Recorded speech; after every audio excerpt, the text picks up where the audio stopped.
Aha. Okay, here we go. Oh, there's me. Oh no. There I am. Hello. Hello, everybody. Yeah, finally. Every time. Every time. Every time I stream on Steam, it's a bit of a thing. But happy Game Devs of Color Expo. I'm really excited to be doing this bonus stream. I usually stream on Twitch. I stream on Crimson Tuesdays at 8 p.m. Eastern. But today I'm going to be streaming um, more of the game than I usually do. I've streamed Chapter 1, which was the demo, which is the demo, in fact, right now, that's on the Steam Store page for a limited time. For this event, I have reactivated the demo. And what's cool about this version of the demo is that the save games from the demo, if you eventually decide that you like the demo and you want to play the full game, the save games will carry over from the demo into the full game.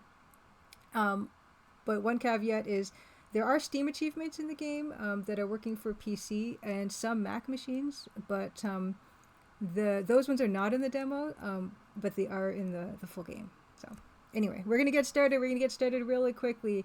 I'm very excited to show more of the game than I usually have shown in the past. This game has it came out like about a month ago. It came out August 15th, and I'm so happy with how much people have been enjoying it. And what's great about it is I can finally show more of the game than I've shown before. I'm excited. I'm excited about that. So we're going to get into it real quick. But before we do, I did want to quickly go over a few other things. One of the things is if you want to keep track of the game, of course you can follow it on the Steam Store page. But I also have a Gazette. And here it is. Let me turn off this. Okay, there is the Crimson Gazette, which I put out every month. I put out, this is number 72 because I don't know how to do volumes. This is issue number 72. Lady Norman, happy Crimson Tuesday in chat as well. Good to see you. Yes, it seems to be working. Everything seems to be working. Well, everything I need so far seems to be working. But this is something you can subscribe to from the crimsondiamond.com website, and what it is it's going to show everything that the game has been up to. I put all the links to reviews and interviews, podcasts, articles, and everything.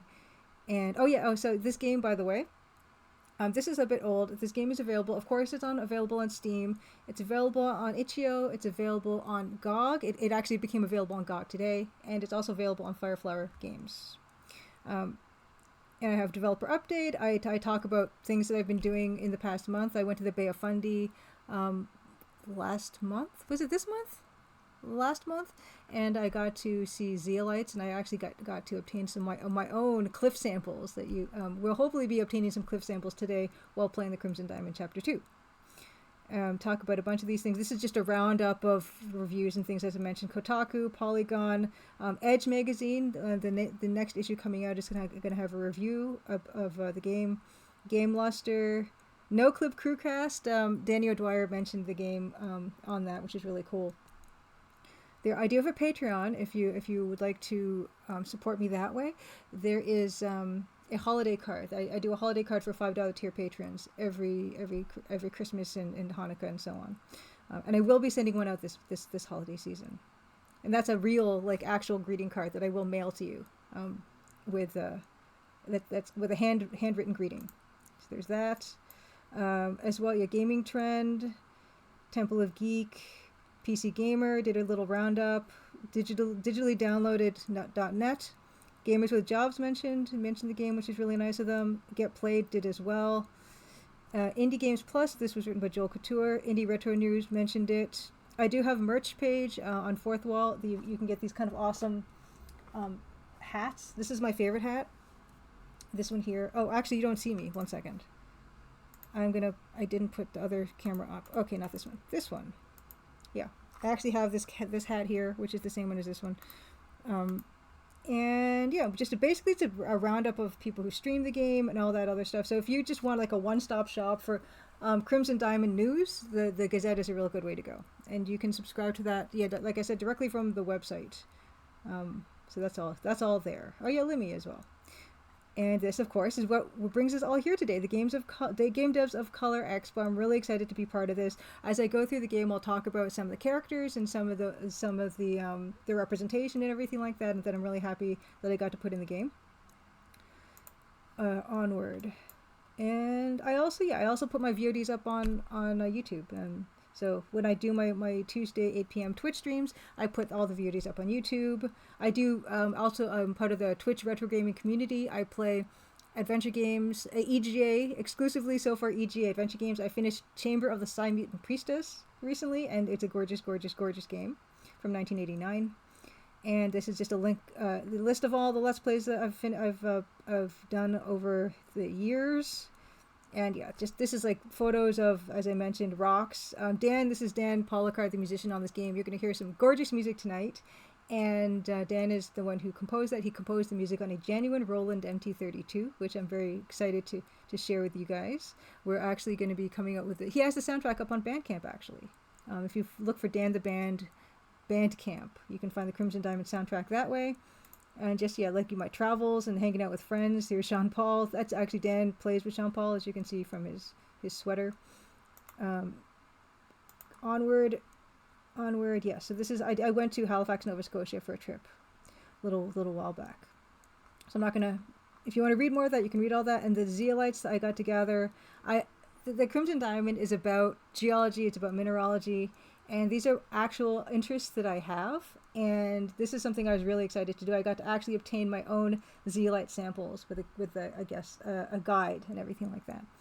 So this is some of the stuff that I got to gather. This is Stillbite, which is I think the Nova Scotia zeolite, official zeolite or something. Thompsonite potentially. I got to clean this one up. This is Enelseam. Anyway, you can see that my own actual interests are things that I put into the Crimson Diamond, which is why there's all these rock facts in the game. What's interesting about this one is that this blue-green color is the result of copper in the rocks, and Nova Scotia did have copper mines back in the day. Okie dokie. So that's it. Oh yeah, and this is, I was cat sitting also for a while. This is Mr. Darcy, and he can be sweet, but sometimes he can be a little bitey. Okay, but that's that. It's kind of what I wanted to show.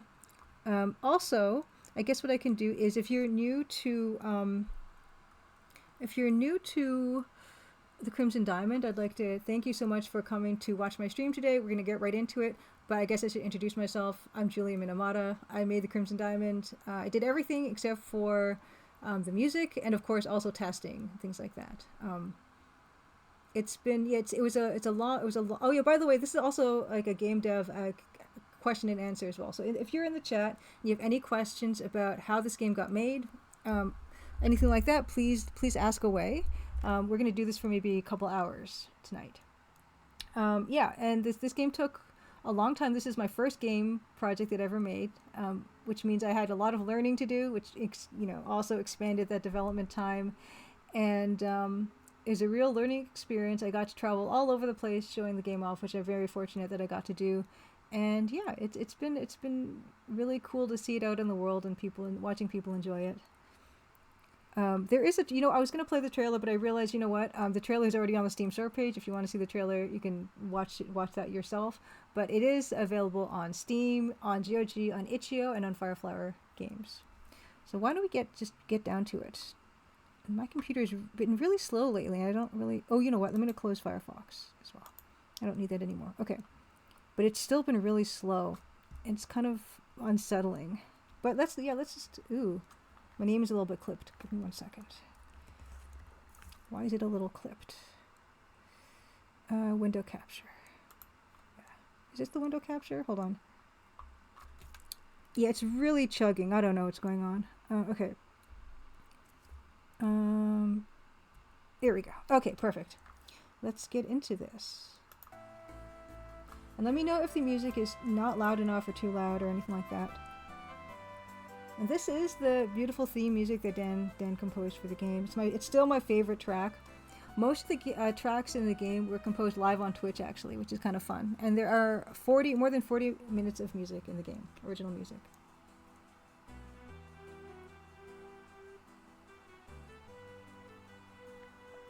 Okay.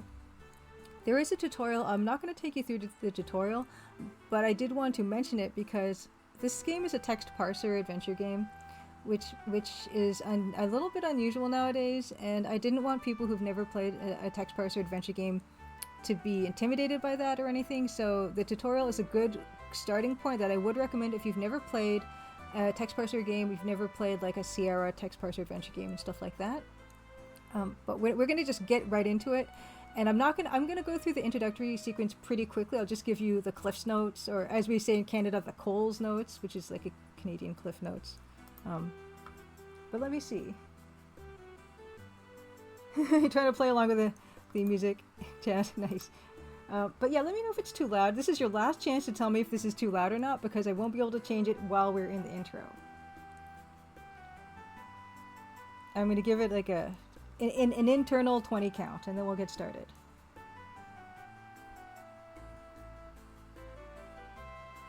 Hello, Kilbright. Happy Crimson Friday. I'm just waiting for anyone to tell me if the music is too loud or too soft before we get into it. Also, if you're just coming in later, I will be setting this to rebroadcast for the rest of the Game Devs of Color Expo. Audio mix sounds good? Okay, that's all I needed to hear. Let's get into it. Okay, so I will show this, but like I said, I'm not going to read through all of the dialogue here.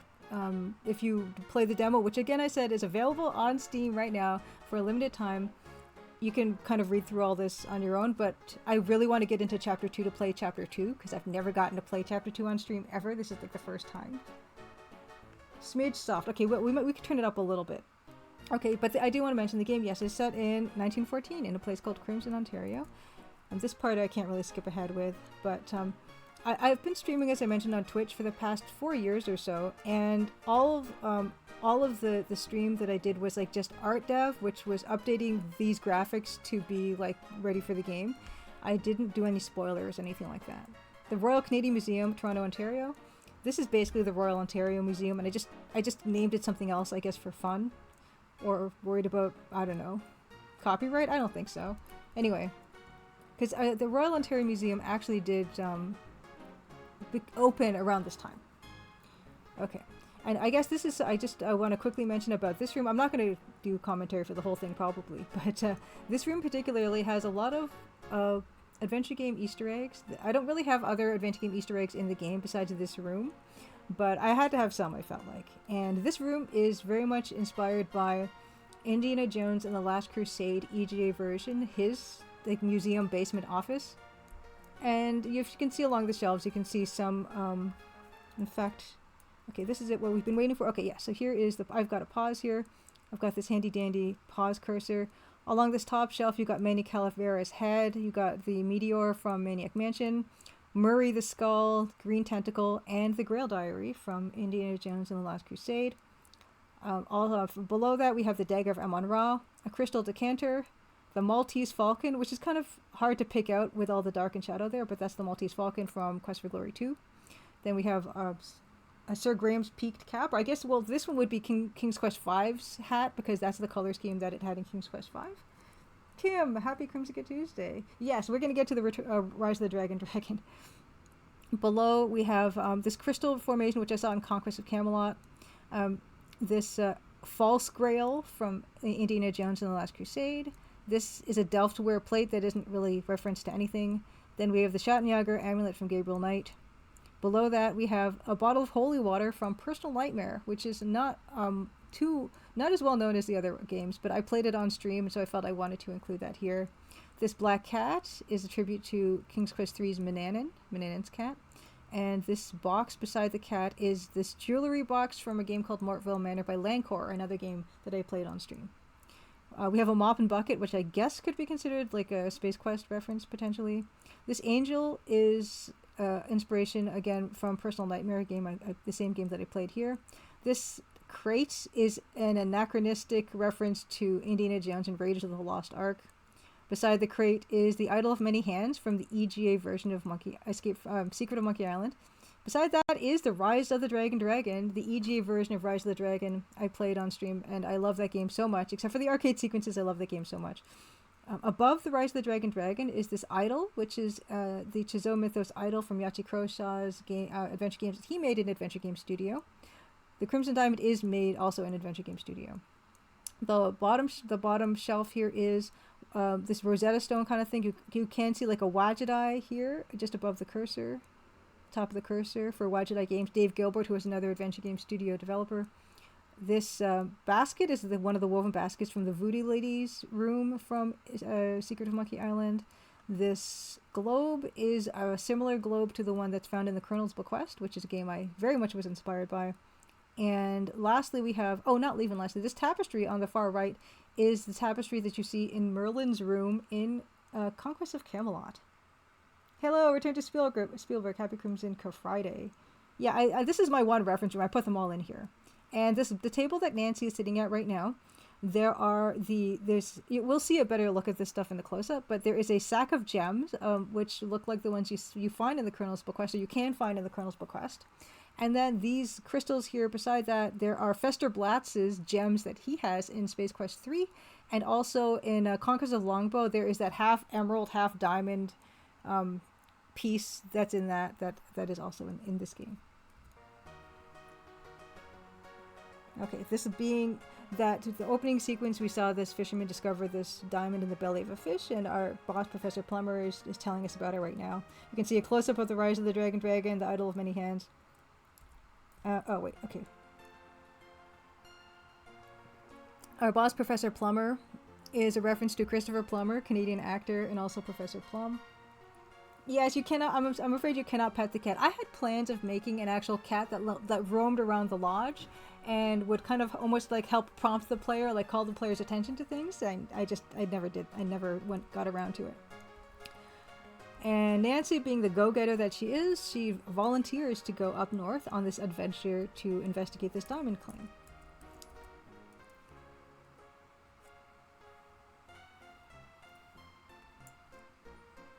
Okay, and the reason that Nancy is so motivated to go on this adventure is that she does want to go to school for mineralogy and for geology, and this being 1914, it was pretty uncommon for women to actually be accepted into university to study. But she feels like if she comes up with some good research, maybe that'll improve her chances. This is the interior of Union Station, which is the major transit hub and still is the major transit hub in Toronto to this day. And this was based on a historical photo.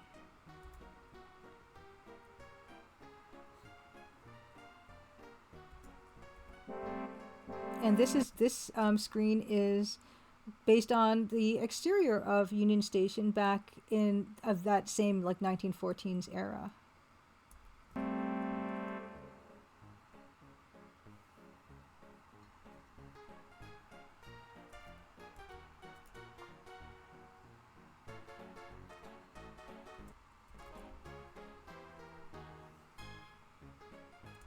Oops, I keep pressing the wrong buttons. It's my own game and I keep pressing the wrong button. Oh yes, and Nancy is, she is an Irish, she's an Irish Canadian. She's a daughter of Irish immigrants who emigrated during the Great Potato Famine. But she grew up, born and bred, in an area of historic downtown Toronto called the Ward, which was where a lot of new immigrants settled initially.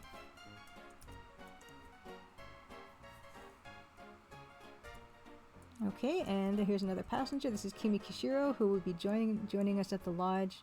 Based on my own family, Kimi Kishiro is from Vancouver. Her parents immigrated from Japan in the late 1800s, which is actually a time when quite a lot of Japanese immigrants came to Canada.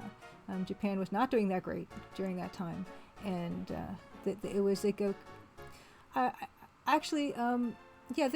there is a museum called the Museum of Immigration, I believe it's called, in Halifax, and they do cover some of this information where you got before there was a head tax or anything like that, which they instituted later. It was not, barring the fact that the voyage probably took 2 weeks, it was not too difficult, I don't think, at this time to emigrate. Later on, they would institute something called, I think it was called the Chinese head tax, where you had to pay, at the time, an exorbitant amount of money to be allowed to come to Canada. Okay, and here they go, making friends on a journey.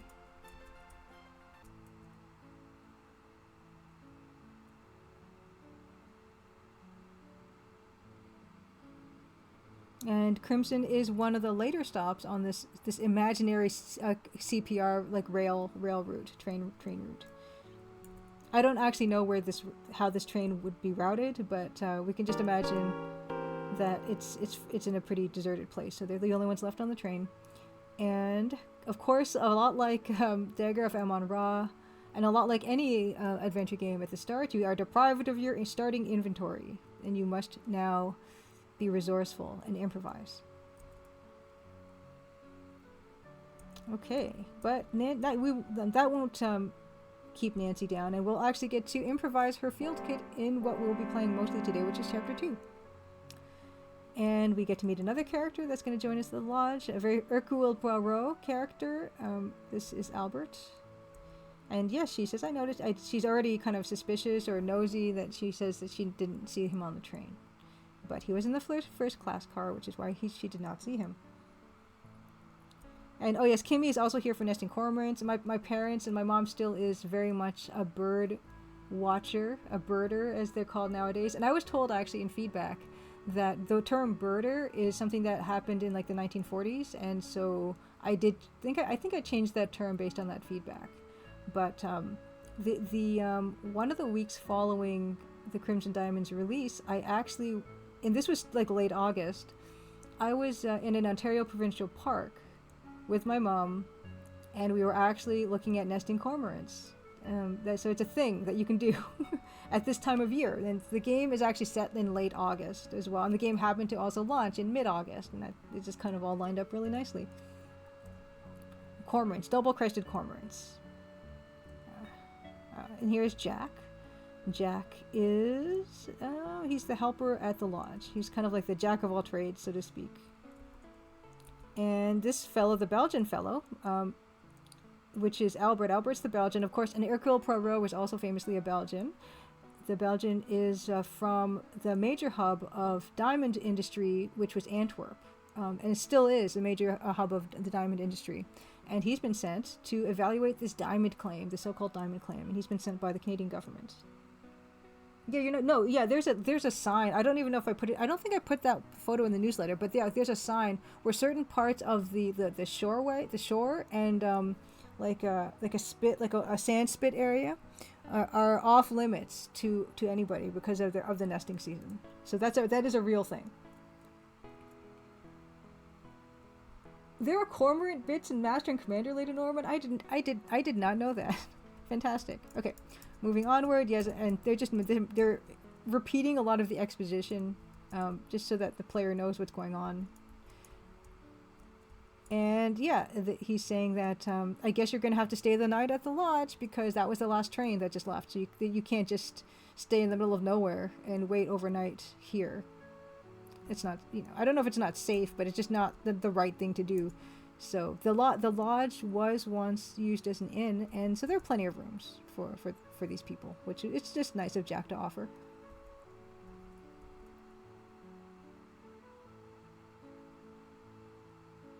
All right. And yeah, Albert had some bags sent ahead. And it gets dark, and Jack talks a little bit of the background of this area, how it used to be a mining town, a garnet mining town, which is why it was called Crimson. And after the mine kind of went bust, they tried to introduce tourism to the area, like skiing and hiking and stuff.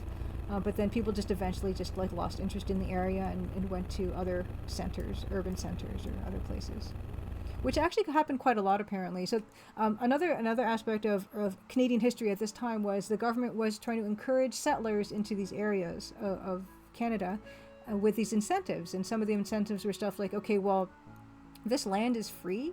You'll get like, I don't know, a few acres, and it's totally free, but you have to stay here for 3 or 4 years and build a house or something on this land, which seems like an incredible deal, especially when we think about what housing is like nowadays.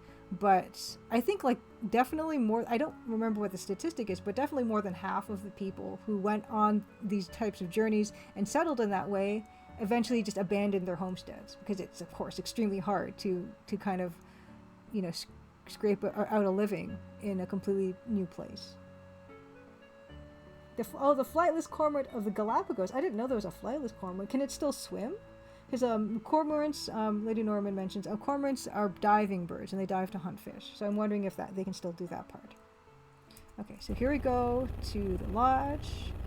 The lodge never looks this dark at night. I had kind of an when I was first developing the game, I was trying to decide on what the nighttime palette would actually be, and I thought that this looked good and it's nice, but it's way too dark. I guess this is a really late at night, and it never gets this late at night in the game. Okay, here we go. So those two scenes you're never going to see again. Albert goes to his room, and Jack tells us what bedroom we're to go to, and some other pointers about where everybody else is. And he tells the player by extension to explore the lodge and introduce yourself. And chapter 1, which is this, and which is what the current demo is meant to be just easing players into adventure games, easing players into especially a text parser adventure game. So this first part of the game is actually supposed to be very short. But having watched a number of people stream this game, I've realized that adventure game people people who are used to playing adventure games are used to going over everything with a fine-tooth comb when they first get someplace. And that means that this first chapter ends up being extremely long, like much longer than I was expecting. But we're not going to make that. Well, I'm not going to say that's a mistake, but we're not going to play that way this time around because we do want to get to chapter 2. But I suppose I can show a few things. One thing is there's this notebook that did pop up initially, and it's going to tell you the objectives of what you're going to need to do to progress the game. This game, I wanted it to be very straightforward about relatively straightforward of how to progress the game. So that's the first thing. That's the one quality of life edition. And I've got this idea from playing Thimbleweed Park, which is an incredible adventure game. Hey, Overclocked Abacus, happy Crimson Friday. Yes, Northern Ontario, Overclocked Abacus says, Northern Ontario is also really bad for growing crops. The bedrock is too close to the surface, so there isn't much good soil. Yes, yeah, that actually gets mentioned in the game as well. Jack has managed to eke out a little vegetable patch for himself, but they do mention in that sequence with the scrolling trees that the soil is not that good up there. And that's another reason why it was so difficult for settlers to make a living for themselves in those areas.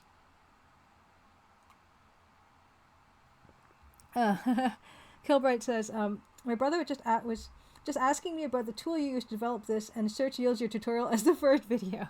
There are other YouTube tutorials for Adventure Game Studio, and that's how I learned, actually. There is a YouTuber called Densming, Densming, who has a 40-plus part series where he goes in 10-minute chunks, the basics of Adventure Game Studio. And that's how I learned it. I made the tutorial video that I made for something called Superfest. Superfest here in Toronto. It's hosted by the Hand-Eye Society. I made that last year, and I wanted to do it because I would not have been able to make this game if Densming had not put up his YouTube tutorials. And it's funny because Densming is actually one of the top commenters right now on that my tutorial video, asking me, if he figured it was, I mentioned it being a 40-part YouTube tutorial, and his is about that. So he asked me if his tutorial was the one that I'd watched, and he would have been glad that his tutorial videos could cause this to happen, this game. And I said totally yes. And that's why I wanted to make mine. And mine is kind of like an hour and a half just of breakneck speed, going through all the basics, same as his, except just all in one video. And yeah, I'm really pleased that people find it to be helpful, and I'm really pleased when people tell me that because of that video, they're encouraged to try to make their own adventure game. I am Mr. Goldman. Happy Crimson Tuesday. Okay, oh yeah, and also this is another thing. You can review to type that, and you can find out what your top level goal is in the game as well. Nancy says that she has to introduce herself to all the other characters in the game, which is a way for me to encourage the player to explore in the lodge and just do a basic talk to people. And for the most part, when Nancy figures where she knows people might be, then she says that as well. There's also a hint book that opens in the browser. Here it is. I'm not going to open it right now because, my gosh, my computer is chugging mysteriously, and I don't know why. We're not going to open this, but this is available all the time to players. and it is a full hint book for the game. If you ever get stuck at any point, it's kind of done in a universal hint system type of arrangement. So you're not gonna. It's not just a straight walkthrough at all. It's gonna like ease you through some hints about what to accomplish to reach these goals. So there is that. In terms of other conveniences. Yeah, it's my computer's. Wow, it's really chugging. Okay, I'm just gonna use keyboard then instead.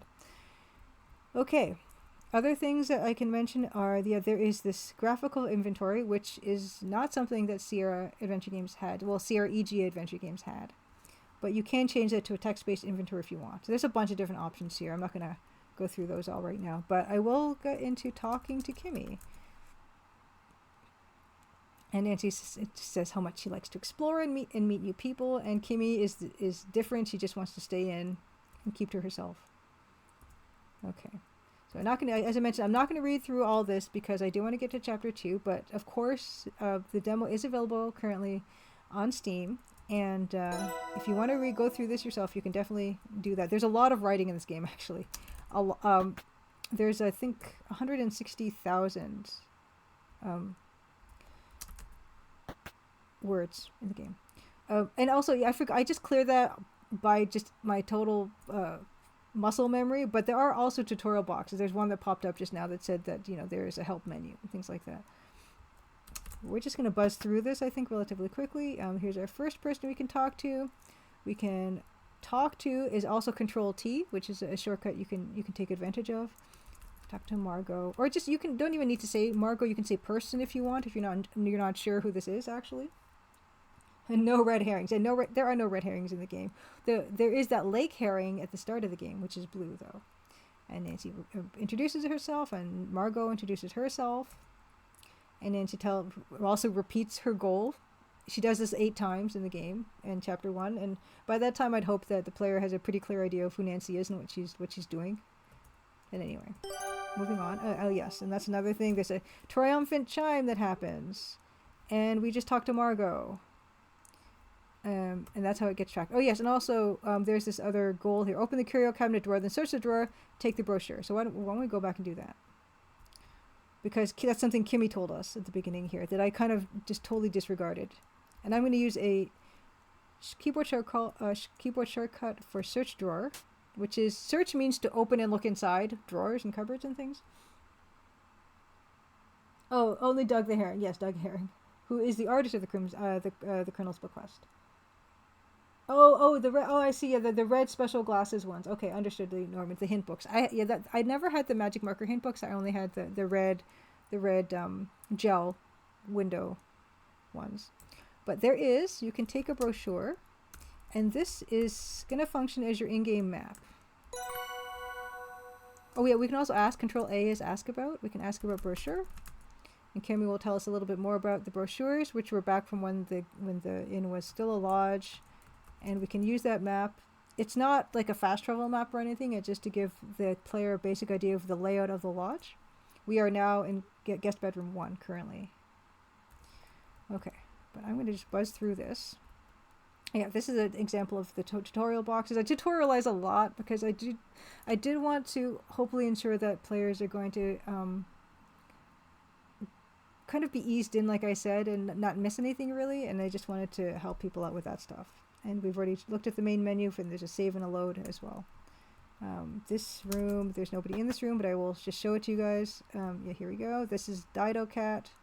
This is an actual patchwork quilt that exists that my mom made. But we're going to move on. Inventory and I. Yeah, you can open your inventory by typing in inv or I or pressing the tab button. Let's move into here. There's nobody in this room.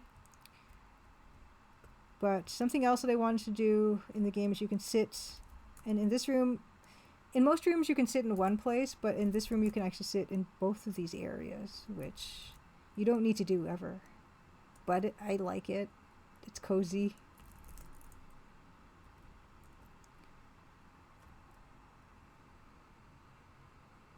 Chad says, my childhood friend had a couple of highlighter hint books. They didn't preserve too well over the decades, but fortunately many people have scanned them. That's what I hear. I think the markers dry up, right? That's the problem with those. And here is Albert. And we already know who Albert is, but we can just talk to person if we want. And he doesn't want to talk to us, but that still counts. It still counts. Well, he's going fast. Oh, I have my game speed is always at the top here. And he's just unpacking all of his shirts, and he'll do that until dinner time. But I'm just going to give a brief tour of the lodge. There is open cupboard OCU. There is an achievement on Steam and on GOG for at least the ones that work. So I mentioned before that the achievements for Steam are working on PC and on Mac, some Mac machines, the Intel Mac machines, not the Silicon Mac machines. But there is an achievement when you buy the full game to open up all the drawers and cupboards. There's 2 achievements. One, to open up all the drawers and cupboards in Chapter 1 that are accessible in Chapter 1, because not all the drawers and cupboards are accessible in Chapter 1.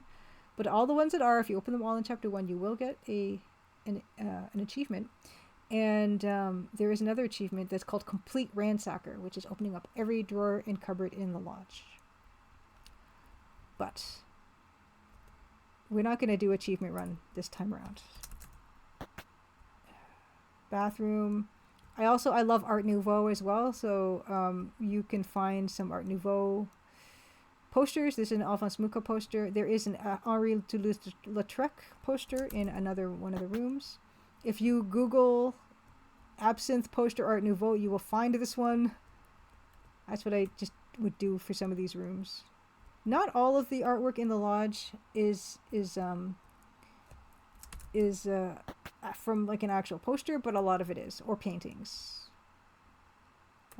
So this is one of those like mechanics that are in the game. The game is very simple, but there are some mechanics, and one of them is listening in on people's conversations, which was the best thing about the Colonel's Bequest and the Dagger from Monra.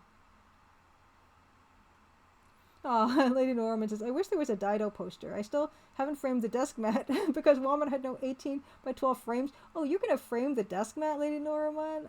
You're not going to use it as an actual desk mat or bath mat?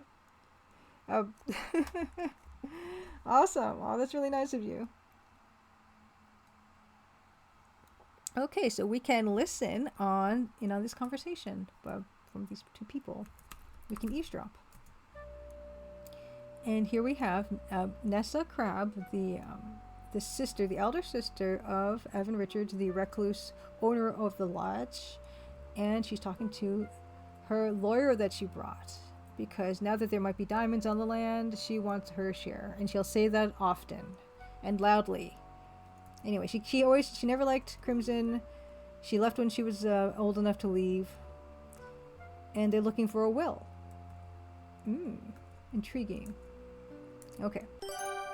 And there are autosaves in the game, speaking of like quality of life additions, like design additions to the game. And there are notes that do get added to the notebook if you listen to these conversations. But sometimes you might want to make your own notes, perhaps. I don't know. But here they go. Nessa and Corvus are looking for a will. And we can have a seat. This is a painting by A.Y. Jackson. I don't remember what it's called. Probably the word canoe figures in. Yes, Chad. This painting is a real painting. And I can't remember what it's called. But it's by A.Y. Jackson. There's a canoe, and there's some trees and water, and yeah. I wish I could remember. It's that information is somewhere. But another shortcut here is you can just talk to people, and it will talk to both of the people in the room. And Nancy introduces herself, and Nessa is rude. And there we go, we got credit. And Corvus is the lawyer, and he's not as rude. But we can stand. Looking is also a good idea when you enter most rooms. I'm kind of not really speedrunning, but not doing the most comprehensive playthrough right now. But a good thing to do when you first enter a room is to look. And it will give you kind of the points of interest in this room would be the bowl, the Jordan almonds, armchair, sofa, sculpture. It will tell you where the exits are and where they lead. And also who is in the room with you as well. We can look at Jordan almonds. Okay, we have, and they are very hard. A Jordan almond is basically a sugar dragée shelled almond, which is kind of like yeah, candy coating, like I guess an M&M or something, just with no chocolate. Yeah, she loves those almonds, Mr. Goldman. I love making these looping animations that last forever. We can take some almonds. Why not? So Corvus has got a handful that he keeps eating from, and Nessa is just going for it though, very straight from the bowl. Take almonds. Don't mind if I do. All right, we have them now. This inventory is, you cannot kind of use items on items or use these in the scene. You can only really look at them, and we'll do that. We can look at them. They're colorful, unpalatable. We can also examine. This is the loop, your jeweler's loop. I actually have one. Do I have it nearby? I have my loop. Okay, I can't find it, but I've got this exact same brass loop, and the loop is going to let you actually examine your inventory items closer. And I just realized, is that a bug? If I go up here and I go back down here, yeah. And if it's the loop, it goes back to eyeball. Is that a big deal? It's fine, right? It's not a big deal. Okay, anyway. Let's keep exploring the lodge. Yeah, do a quick check through all the rooms. Oh yes, this is fun. This nice mirror. The same technology you can see in King's Quest 3 in Minan's bedroom. I've got it. Okay. Open doors, OD. Okay, open cupboard is OCU. And this, there are stuff in these drawers and cupboards, and some of them you can actually talk to other people about. Let's look in cupboard. And this one is cracked flower pots, a broom, and an empty pony keg. You can actually ask about flower pots, which is going to tell us, if we ask Jack about them, he'll, well, not right now, Jack's busy, but when he's less busy, we ask him about the flower pots. He will tell us about growing stuff in Crimson and trying to grow stuff in Crimson. And the pony keg will actually give us a little bit of background about the inn itself, or the lodge. But we can look at keg, Cug. Okay, keg, yep. Examine keg. See a hole in the pony keg that's been tapped. Can I examine the hole? Yeah, the hole isn't interesting. Great. Okay.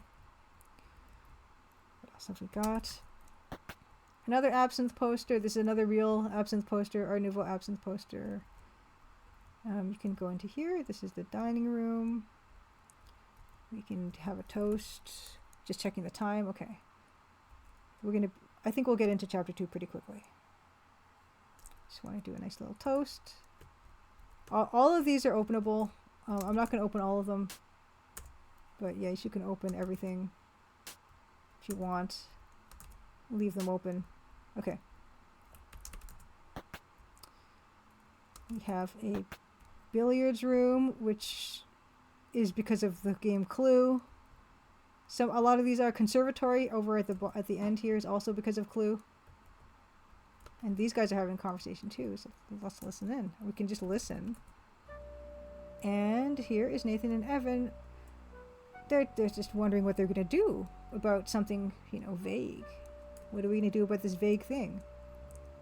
And Evan wants to stay out of everyone's way. Nathan wonders what if they find something. And they say, meet me in the study after dinner, which is the most important part for us. Because it adds to our notebook. Evan and Nathan are meeting in the study after dinner. Which has not happened yet, but we're going to get there soon. Here's a study. Why don't we talk to them? Talk to Pee-Pee, is short for people. And she's going to introduce herself to Evan, who is the owner of the lodge, and Nathan, who is the family friend. Okay, moving on. Overclocked Abacus asks, will it still give you the loop response if you click the eyeball due to the bug? I don't think so. I think it's going to just recognize it as it's the eyeball now. Yeah, so it's just going to give you the eyeball. I can fix this, I guess. That when it comes up here. It's not a huge deal. I mean, it's not like it's the eyeball now. It could be worse. It didn't crash the game. It's kind of okay. Talk to Jack. Okay, and Jack, do you need a hand? No, Jack does not need a hand. But He says, why don't you head into the dining room and have a seat? And that is the chapter progression sound. And now we have this note in the notebook that says go to dining room.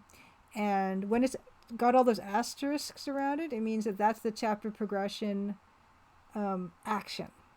Which means we can go anywhere else in the lodge and do anything else we want as long as we don't go into the dining room. But because we're trying to get to chapter 2, we are going to go into the dining room. And this is another lovely piece that composed by Dan Polakar, who, by the way, also did music for Brenda and John Romero's Empire of Sin. He did trailer music for Roberta Williams' Colossal Cave Adventure remake, and he's currently working with Laurie and Corey Cole on their new Ifeo's Adventure sequel to Tilly's Tale, which is kind of amazing that Dan is working with all these like Sierra adventure game legends, and he also made the music for this. And yeah, as I mentioned, I'm not going to read through all this stuff, but it's just family drama, tension. They don't get along. And just reiterating that Albert is here to do field work, and Nessa and Corvus are here to find a will or to get their share of all the riches that are surely going to be here at the lodge in the form of diamonds. Nessa gets to be more unpleasant. And here's Nathan. Nathan Cardinal is Cree. And I did hire a indigenous sensitivity consultant named Sonia Ballantyne. And Sonia was amazing. Sonia is a writer and a filmmaker herself. And she does consultation work for films and games and things like that. And she actually consulted on Thor Ragnarok, of all things. It's kind of amazing to think about. And she was great because she helped me with adding some real like historical story details into Nathan's background. And I had a lot of fun meeting with her and discussing these things. And she could tell me stuff in a historical context that you cannot get from a textbook. And it was an incredible experience. And I'm gonna actually get to share that part with you after this whole dinner conversation. I'll be able to do a little conversation with Nathan about some of the stuff that I got from her thanks to Sonia in her consultation work. But I did a fair amount of research even before I met with Sonia. And of course, when I did meet with her, I was concerned and I was very worried because I didn't want to disrespect anything about the First Nations Indigenous experience, and I didn't want to offend at the very least. But she was amazing, and she actually said that I did a good amount of research on my own before consulting with her, and that made me feel really good. Nathan Cardinal is actually a Cree name. And I picked it because I knew that it was a fairly popular Cree name, and also I picked it because it's a red bird, and Crimson, of course, Crimson Ontario, red. Red is kind of running through this whole thing. Nancy is a redhead, of course, and she's partly a redhead because of, Nancy Drew and Laura Bow and everything, but she's also red because this whole thing has kind of got a bit of a red theme to it. But this is the Canadian history we actually did learn about in school, which is this idea that land was parceled out to settlers for like a really cheap or free to them, and all these this land was annexed by the government, and various treaties were signed, and there were a bunch of them, like 9, 10, 11, 12, however many treaties, and they were not particularly well observed by the government, we can say, and we're still kind of dealing with the repercussions of that to this day.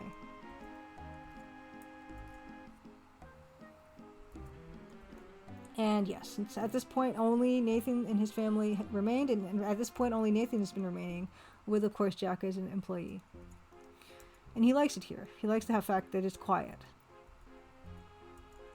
Okay. Onwards. Okay. I did mention that we could ask Jack. We can't ask Jack about flower pots right now, but we can ask about the pony keg. Ask Evan. Actually, if we want to do a targeted ask, we can ask Evan about keg, and he'll tell us that that was indeed from back in the day, when his pa ran the lodge, and it was a place of merriment and warmth. It's kind of nice to think about. And the other thing that I wanted to mention, and what changed? The mine died out, settlers abandoned their homesteads, and it was decline. but does still keep a pony keg because it reminds him of the good old days.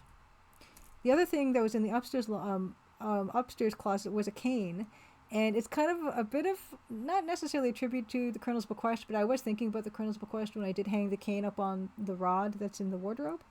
But you can ask about the cane, and the cane actually will tell you more about their history. Ask Evan about Cain. And he mentions that when his father first came to Crimson, he broke a leg. His leg was broken from a tree falling on it after he was trying to fell it, and he was very badly injured. And I think can we ask Nathan about Cain? Maybe he has more to say about it. Yeah. Yes, and so he talks about how their two families actually became friends, and it was so that Evan's father broke his leg. Nathan's father was fishing nearby and offered him help. And also Evan's mother was pregnant with Evan at the time as well. And you can actually ask about accidents, which does give you a little bit of a notebook addition. And this is part of what Sonia brought to it, where I didn't know this, but back in those days, and actually until not too long ago, if an indigenous person went off of reservation without getting permission to do that, they could lose their Indian status. And that meant that they couldn't get educated at the government schools, and they couldn't get, all the other types of advantages that were given to them through the government. And it was extremely strict, and you had to go to the treaty officer. I can't remember what the person was called, the Indian officer that was assigned to your reservation. You had to get permission every time you wanted to just be off of reservation. And people, of course, would sneak off, and sometimes people would decide to lose their Indian status because they felt like they could make a better living for themselves otherwise. Because if you were living on reservation, you couldn't do certain jobs. Like you couldn't be trapping, or you couldn't be a guide or anything like that. That was a part that I didn't know at the time, and I thought it was a really cool piece of information that would really figure into what the character would be like.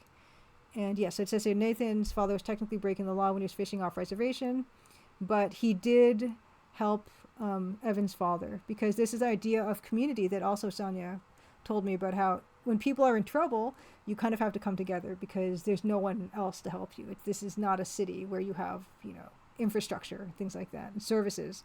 You kind of have to help each other person to person. And they would, and they did in this case. And especially because Evan's mother being pregnant with him, they would be even more motivated to want to help out these people, because no matter who it is, it's a really hard life to live in a place without all those, those extra things. And it's this whole thing about being community and being supportive of each other. Hey, Eric Park, and happy Crimson Good Tuesday. So that's what Evan gets to talk about here, and this detail was stuff that Sonia gave me. And yes, it's still true today, and this day being 1914. That's another thing. You could lose Indian status by going to university, like getting a professional degree, stuff like that. Yeah, so this is all stuff I added fairly recently to it. And that's when I needed to add contents to the drawers and cupboards, and I thought this was a nice thing to add to the drawers and cupboards because it fits totally in with the setting. Yeah. Okay. But yeah, I mean, Nathan tends to visit the lodge often because this is a very remote area. Like, no one's really there to say anything or do anything, which is also another reason why setting a mystery in this type of an area is kind of fun. Well, I wouldn't say fun, but helpful and useful in terms of there aren't, a police force to really come in, and if something goes wrong, you don't call the police. Like, there's no one to call, really. You just kind of have to kind of fend for yourself. Okay. You can stand up. We do have a note that, yes, Nathan risks losing his Indian status if he's caught off reservation. And our next chapter progression goal is to help Jack with the dishes, which we will do, but there are some things we can do before that. And that's another thing I wanted to do to encourage replayability in the game, is that if you follow only the notebook and what the notebook has to say, then you can miss certain conversations, such as this one, which we can just listen at the door. And this is not even too much of a thing that moves the needle too much. in terms of conversation. Just people making conversation about their lives really here. Although there's some character stuff about how, because of how hard it was to live as a new settler in the area, Nessa ended up having to basically be a mother to her brother too young, and she has resentment for that, which I can kind of understand. Yeah. And Nessa was older, and she wasn't born in Crimson, and she remembers being, from a fairly well-to-do family in England, father being an accountant, and then him wanting to move to this so-called new world and then have this life that was much more different than she remembered. So she, Nessa is unpleasant and Nessa is rude, but I also can kind of see where she's coming from in some of these things, because I feel like I might have felt the same if I was in the same situation. Okay. So that's the conversation here for the most part. We do get a note Nancy must have written. Nessa and Evan didn't get along as kids, which I think was pretty clear from the dinner conversation, but anyway. Here we go. And we do have that note about these two, Nathan and Evan, meeting in the study after dinner. And there's a couple ways that you can listen in on this conversation. And that's another thing I wanted to do to encourage people to replay the game, is some of these things. There are some puzzles that have different solutions. There's some conversations that you can listen to in different ways. And then that way, if you're watching someone stream this on Twitch, or you're watching a playthrough on YouTube, it might not be exactly what you had done or what you might think to do, because there are some alternate ways to do things. But this is my favorite way to do this. You can kind of hide behind this tapestry and lie and wait for them to come in. So why don't we hide? If you are not near the tapestry, you have to specify hide behind tapestry. But if you're standing right beside the tapestry, you can just type in hide. I'm gonna do that. Time check. Okay, we're gonna get through. Yes, we're gonna get to chapter 2. I don't know if we'll finish. We probably won't finish chapter 2 because chapter 2 is much longer, but we will get to it. And just a Cole's notes again of this conversation is Nathan is expressing his worry, more of his concern about what's going to happen now that people think there are diamonds here. Evan promised Nathan and his family this land, that the land would go back to them after Evan dies, and now that's kind of thrown in jeopardy because of this diamond claim. And also Margot, who is Evan's partner, Nathan's also worried that Evan will leave this all to her. And Nathan is justifiably nervous about this because promises have been made to him and his family and everyone that he knows, and those have been broken over and over again. Even though Evan's his friend, he knows that a promise sometimes doesn't come to pass. Lady Norman says, learning all these new shortcuts is amazing, by the way. Didn't know control was a shortcut or examine was an option beyond look search. Yeah, examine is basically the same as search for the most part. But yeah, when you search in a drawer, it's like opening it up and looking in the drawer at the same time. And also another shortcut that is in this is in the latest version of the game that's available on all those platforms is G. You could just use G instead of take. Okay, and I guess I can demonstrate that as well.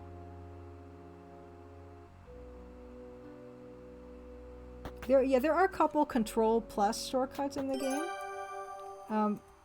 There is Control A is Ask About, Control T is Talk To, Control L is Look At, Control E is Examine, and G is now what you can do for Get. And yeah, there's something I can get, so I'm gonna get that thing to get. And here's Jack. Can I ask Jack about the flower pots now? Or is he busy? Oh, ask about pots? Does he not? What? Jack. Flower pots.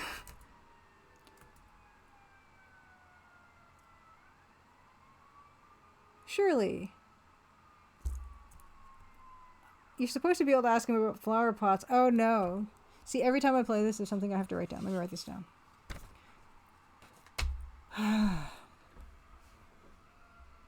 Okay. This was working at some point. Ask Jack about flower pots. Flower pots. Chad says, love the various keyboard shortcuts. Please Quest 1 had some quick shortcuts like O for open. And use that a lot in this game. Yeah, There are other ones too that were fairly recent implementation, which I will also demonstrate. But yeah, let's for instance, instead of take, you can do G now for mug. There's a mug in here. The blue one is what we pick up. The blue mug is a call out for Adventure Game Studio, which is the engine that I used to make this, and specifically version 3.6.0. Another shortcut that's in this game is WW for walk to. You can walk to the west. You can walk to the east. You can walk to the south. Now, if the door is closed, she will just stop at the door. Just as an example for that. If I close this, I don't think she's gonna open it. She won't. But then you can just open door. But if you leave all the doors open, like some people do, you can just walk from one room to the other like this.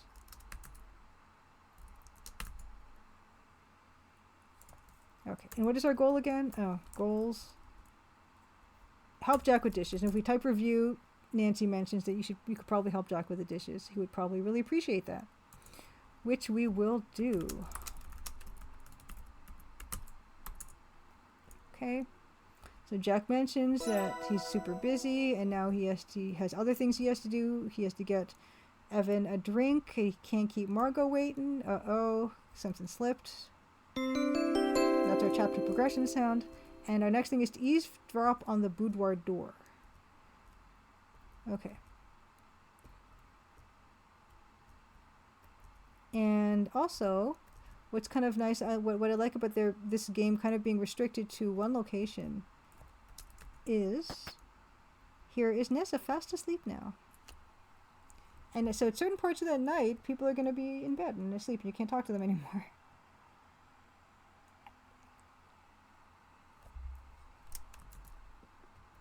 Oh, and this door also is locked. You can knock on the doors as well. And if people are on the other side of the door, they will say something, usually.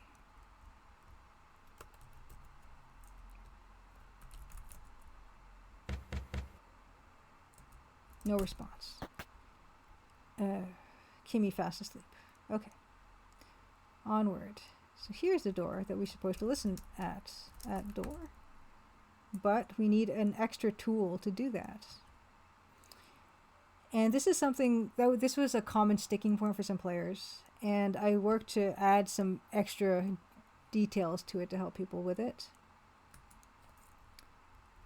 And actually I've seen some Twitch streamers figure out what they could do. I mean, most of the people in the lodge right now are asleep. Margot and Jack are in that room, and everyone else Nathan is gone. The only person that's still available to talk to is Evan right now. And we can actually ask Evan about listening. And he will tell us that glasses help with listening. Drinking glasses, not spectacles. Which is our thing. There are drinking glasses that you can see in other people's rooms. Not this room. That's locked. You can find them in here. If you try to take that glass, Nancy will say that there's probably plenty of drinking glasses elsewhere. Maybe I should try the kitchen. There's Corvus asleep. Okay. The drinking glasses are indeed in the kitchen. So why don't we search cupboard? I know which one the drinking glasses are in because I made it. Okay, onward.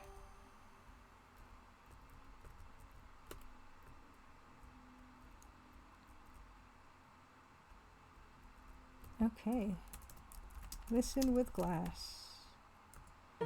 And here's a conversation that they're having, which sounds, a little bit saucy, but who knows what's happening. I don't want to spoil anything really, although, people have played through the game in other places. I'm not going to spoil it for you folks. But Jack's helping her with something, and it's a secret, and he has to sneak out.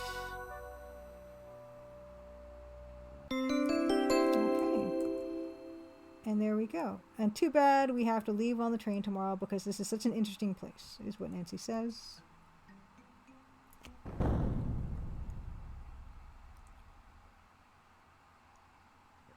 And here we go, chapter 2. Alright, time to go. Although we know that this trip was not going to end well. Auto-saved. Okay. Our goal right now is to meet Kimmy at the front door. But there are other things we can do. This painting is also a real painting. This is by Lauren Harris, who is from the Group of Seven. A.Y. Jackson, the fellow who painted the canoe painting in the parlor, is also part of the Group of Seven, which is a legendary group of Canadian artists from this era. And they would go to, northern Ontario and places like that, and they would paint. Okay. Here we have Margot. Talk to Margot. How are you doing today? She's not feeling that well. And you can see that her portrait is different now that she's kind of relaxing, lounging around. So there's she. Oh yeah, we didn't even go into this room. This is her walk-in closet. Another mirror. Okay. But also, there's kind of like day and night, not really cycles. I think it transitions from one to the other. There's going to be another night in the game, I think, and then the lighting will change again to nighttime, and that was kind of fun to do, the day and night part of it. But there's some conversations to be heard. I'm not going to do a perfect one through, like I said, because I'd like to leave stuff for people who are interested in playing the game. That if you do want to play the demo or buy the game and then play through chapter 2, I don't want to play everything, and I won't, but I'll play this conversation. And this is Evan trying to persuade Albert, maybe you just want to go back to Toronto and like live it up a little bit. I don't think your government wants there to be diamonds in Canada because, as I mentioned, Albert is from Antwerp, which is the diamond hub in Europe.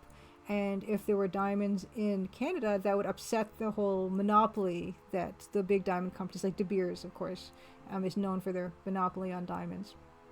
If Canada had diamonds, and we do actually have diamonds, Northern Canada does have diamonds, and they have had active diamond mines. The Diavik, I think, was it one of the diamond mines, and that all happened in the last, it's from the early 2000s onward, really, or maybe early 2000s. It's not too long ago that they actually were starting to open up diamond mines in Canada, and this idea is very true to life, where there's this idea that it could upset the diamond industry in Europe because that we could break that monopoly. As well, we of course know about Leonardo DiCaprio's like Blood Diamond movie. I never saw the movie actually, but the idea of a lot of times diamonds are mined in very inhospitable conditions that violate all kinds of labor laws. Yes. Yeah, exactly. To be honest, paying Albert to leave even without the diamond aspect. Please go. There's this idea that Canadian diamonds, if we could, they're trying to market them as kind of more ethical diamonds because they don't have the same labor issues as some diamonds that are mined elsewhere, like in South Africa and places like that. Although I will say that even mines in Canada, and the way that diamonds are mined are in these incredibly huge holes, like just giant diamond pit mines. And you can see pictures of overhead photos of pit mines in northern Canada, even in northern Ontario, but northern Canada, like Yukon and places like that, of what the diamond mine actually looks like. And it's pretty devastating geologically and geographically, or environmentally. It's environmentally devastating, even in those places. And a lot of times when mines are created, it's different now, and I don't know how well regulated it is, but it used to be that you could just open a mine and just dump the tailings and garbage and all the affluent and everything wherever you wanted. There was no rehabilitation process that you had to figure into your cost calculations, which meant that as soon as the mine was finished, you could just dump all your stuff and dust your hands and leave without having to try to even fix or clean up anything you've done. Apparently that's changed, but like I said, I really don't have any idea of how well that stuff's enforced. But yes, he says, why don't you go back to, write your report, say there are no diamonds, my treat. So he's kind of trying to bribe a little bit, and Albert's appalled. And now Evan's saying, well, I guess, your stay is probably not going to be that nice if you don't, so it's a bit of a threat. It's not much of a threat, but it is a little bit of a threat. Okay. Alright. That was a close. They're both downstairs now. There is another conversation on this side, but we're not going to listen to that. I'm going to leave that to you if you do end up buying the game and playing the game. Onward. I will just take a moment to visit this room. The conservatory was one of my favorite rooms in the house. And what I like so much is how dramatically different it's lit from day to night. It's one of the more dramatically lit rooms from day to night because it's got the most windows. A lot of the other parts of the lodge, they just have, the little one window or two windows, and you see a bit of the light, but this place just gets flooded with light because you're getting it from all kinds of angles. And I love the tiles, and I love their little shadows and stuff. So I just wanted to show that. But let's head over, let's meet Kimmy at the front door. And here we go.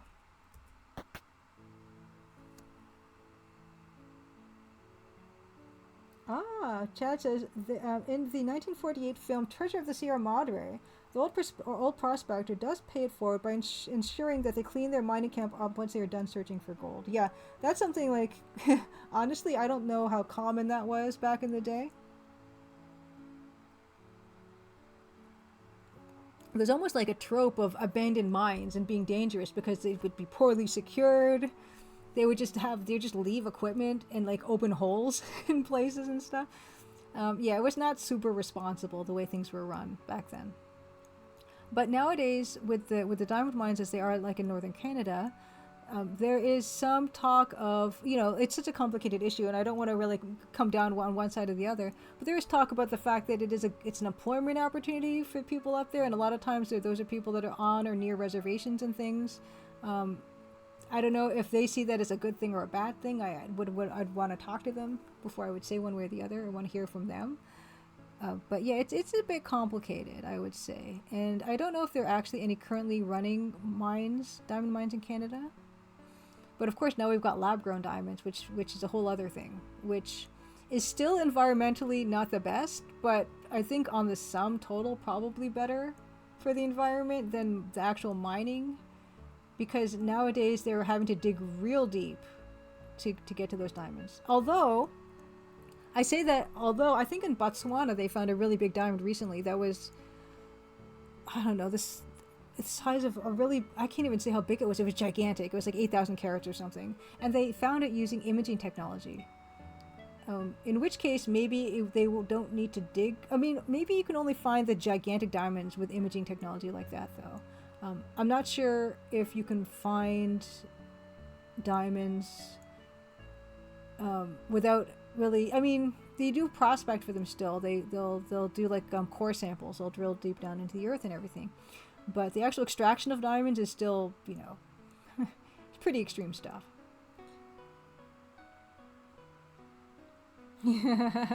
Chad says that would have been just one case of an old prospector doing good, but I think of the huge open pit mine in Butte, Montana, USA, which is evidence of the intense mining. It's intense to see the kind of the scale of the mining that happens. And honestly, diamonds are really not that uncommon. And it's just a matter of a really severely controlled market more than anything else.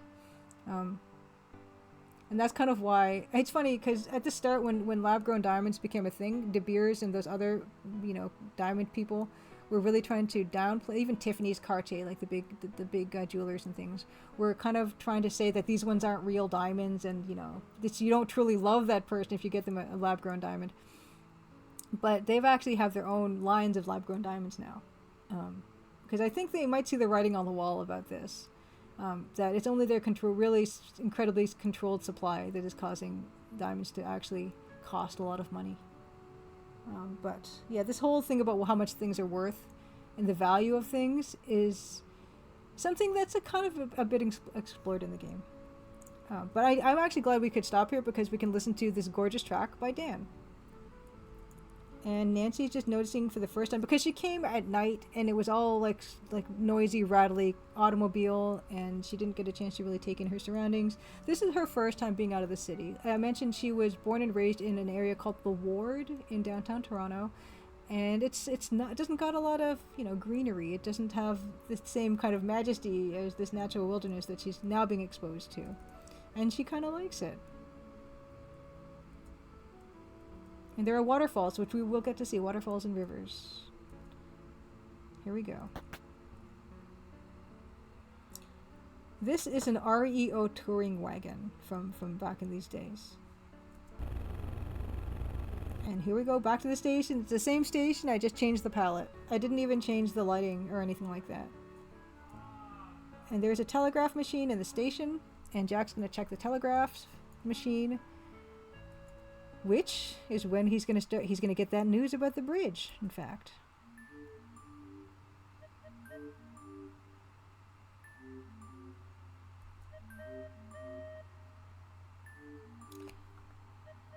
And he's got that telegraph tape, and he says the bridge is out. He doesn't say that the bridge was bombed or destroyed or anything. He doesn't tell them that, which is interesting, because we can get access to that telegraph tape real soon, and it's going to say something else. Okay. And is there anyone named Carl here? No.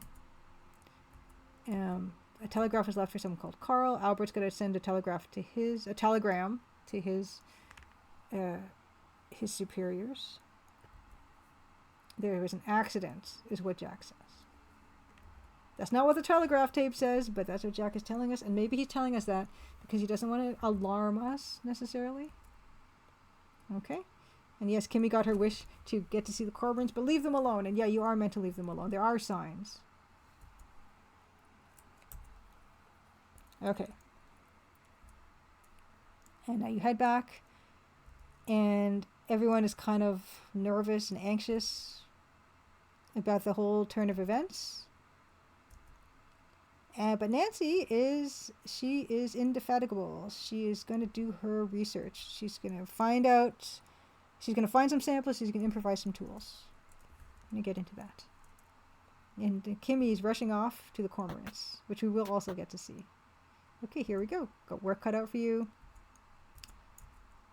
And this is all, again, going to be listed in the notebook, so I'm not going to really spend the time to read it, but it's all in here. But yeah, there is a conversation we can listen to here. Listen with glass. And Jack is telling Evan about who could have done it. He knows, and the Telegraph said that there was a bomb, a sabotage on the bridge. And Evan is telling him to keep it a secret. Right.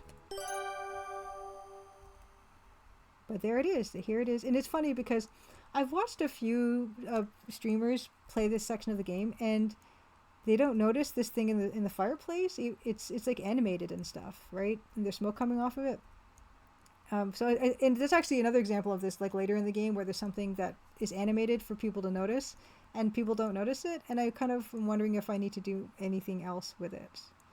But it used to be that after this chapter, if you didn't see this thing, it would have burned away completely. But I felt like I should be nicer. And if you don't touch this thing for the whole game, it's still going to just keep burning forever until you pick it up, or you just don't.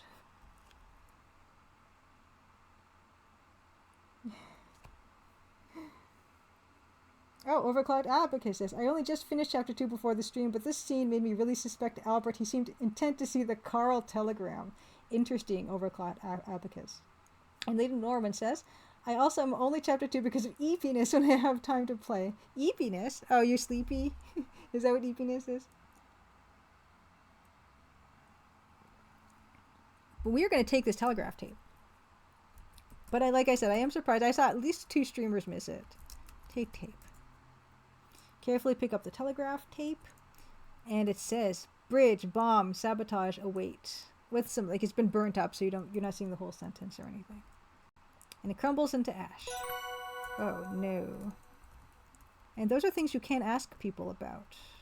I don't know if you can ask people about await, but we can ask about bridge. Yeah, Jack told me the bridge got damaged, train not running, it's a shame. Wonder if they'll bother to fix it. Bomb? Yeah, and he's saying, what do you know? I don't know anything about a bomb. Await. You can ask about await. You're pretty nosy. I thought you had work to do. Yikes. Okay, well, sabotage? Yeah. Asbestos hands. Here we go. Okay. And here's Jack. Why we can ask Jack those same things, but I can leave that to you if you decide you want to play Chapter 2 on your own. But yeah, we're going to get into it. First thing we need to do, we can actually talk to Jack. Sometimes talking to characters will help with the task at hand. And Jack looks a little bit bothered. Maybe it's up at the telegraph, but maybe it's not. He's been missing his ice pick. That's kind of on his mind right now. Not to do with the destroyed bridge or anything like that. The possibility of sabotage. It's his darn ice pick he's been missing for at least a week. Okay. You don't need it right now. It's just been on my mind. And ice pick. Maybe an ice pick would do for us. And indeed it will. And I know the answer because it's my game. So I'm going to just go ahead and do it. Okay, here's our kettle. This blue graniteware kettle. When you open the ice box. This is something, you can call it a fridge if you want. I think I added, did I add that recently or not? I don't know. But anyway, it's an ice box, but I'll let you call it a fridge. I'll let you call it a freezer. Chad says, after seeing and playing through Chapter 1 so many times, kept finding so many interesting little details and hints that might be revealed later in the game. This is an example of something that you can find earlier in the game. You can get this, you can obtain the ice pick in Chapter 1, and I couldn't think of a good reason why not to let the player be able to do it, which some adventure game developers might say that that's not the good way to do puzzle design, and they're probably right, but I also couldn't think of a reason why not to let the player do it. There is a visual cue to do this in Chapter 2, though, because there is a puddle underneath this ice box, so you can see that on the ground there. Yeah. And it's to encourage you to take a look. We can look in the ice.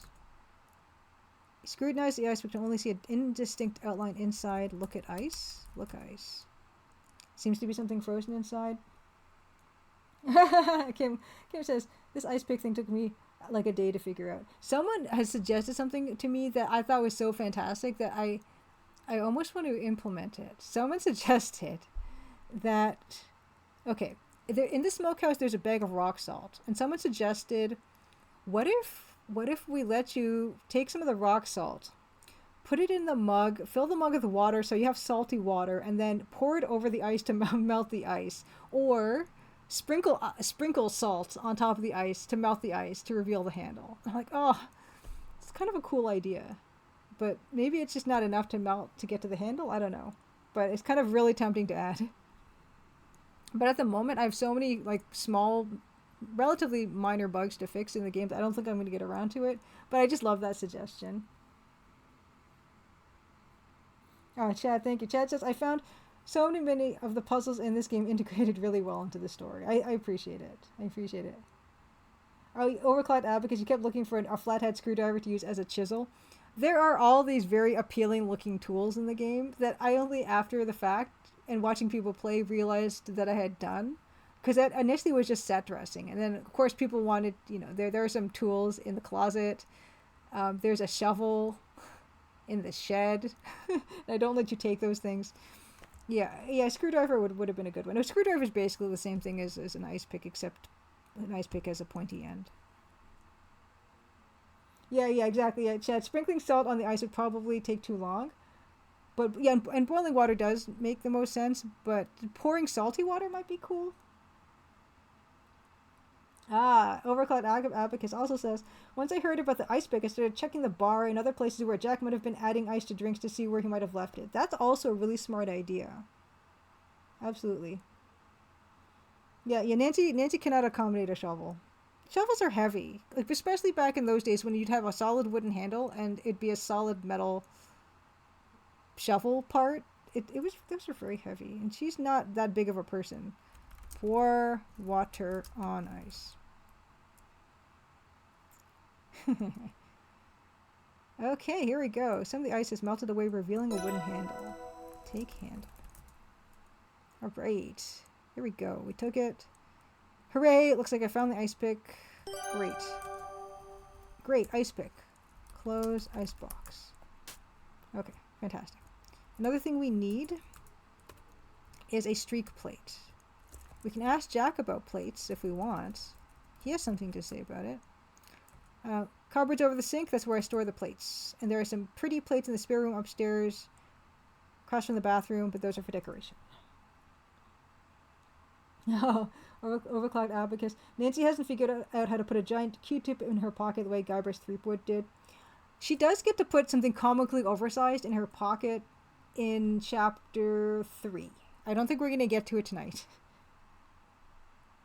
Yeah, this is unfortunate. This is gonna warp the wood. This wet thing here. We need to get him the mop. Open cupboard. Okay, look in cupboard. Plates. Fantastic. Get plate. Of course, Guybrush would have been thwarted by the need to get a porcelain plate to use as a streak plate. There was a typo in the first version of the game, release version, that which is called a steak plate by accident in like one dialogue box, and everybody noticed it, so I made it a high priority bug to fix. Okay, take a look at it. Let's look at plate. Look plate. And unglazed porcelain side of this plate would make a great streak plate. Perfect. And it's got about 6.7 to 7 Mohs hardness. Mohs is a scale that is meant for ascertaining or comparing the hardness of various minerals. Diamond is a 10. Rubies and sapphires. Sapphires and rubies are the same minerals. Kind of corundum is a 9. 1 is talc, which is a very talc is actually a rock, which people don't really realize. Talc is a rock that you then powder, and then you powder on babies' bottoms, although they don't do talc anymore because talc is apparently carcinogenic, I believe, because it's powdered rocks. But talc is considered the number 1 on the Mohs hardness scale. And anything you can scratch with a fingernail is like 3 or below, I think. Okay, let's go. I keep trying to take the charger plate for the streak plate. Charger plate. I didn't learn the word charger plate until 2 years ago. It's just not something that was in my vocabulary. Because the idea of having a plate underneath a plate, like I'd seen them. In fancy restaurants, I'd seen that method of serving. It's just not something you really, I would do in my day-to-day life. Onward. Yeah, and she will automatically return the kettle to the stove. Here's another beautiful piece by Dan. And Nancy gets to marvel at the wonderful trees and green grass. And these sounds, you hear the nature sounds like those birds, those are all sounds from the Roland MT32 that are actually genuine. Like you'll recognize them from Sierra games. And here's the little vegetable patch of Jack's. Yeah, well-tended vegetable patch, water pump, bird amenities, include a bird bath, bird feeder, bird house. And yes, there's impassably dense forest here.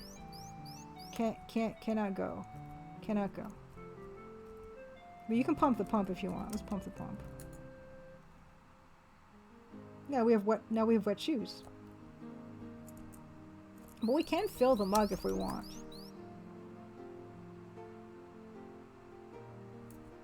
So now we have a mug with water. We can also drink water if we want. If you want a bit of a drink.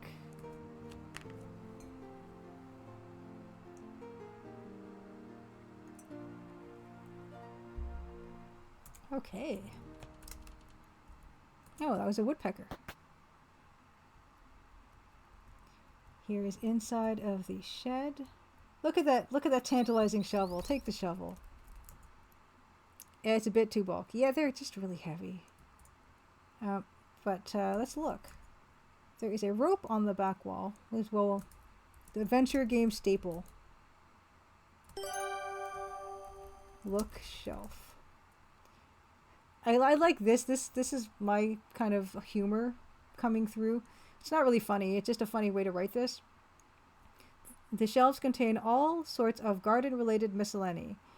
Miscellany?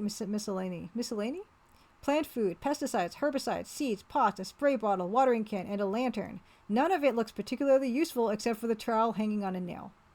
I leave it to like the last part of that sentence just to make you read the whole thing. That amuses me. Always need rope. Overclock abacus, yeah. Need a rope. Must have rope.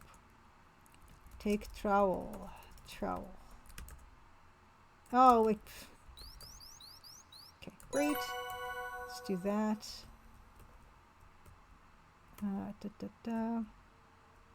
Beautiful apple orchard. You can't take this axe. It's just there for flavor. I just enjoy it being there. Here's the smokehouse.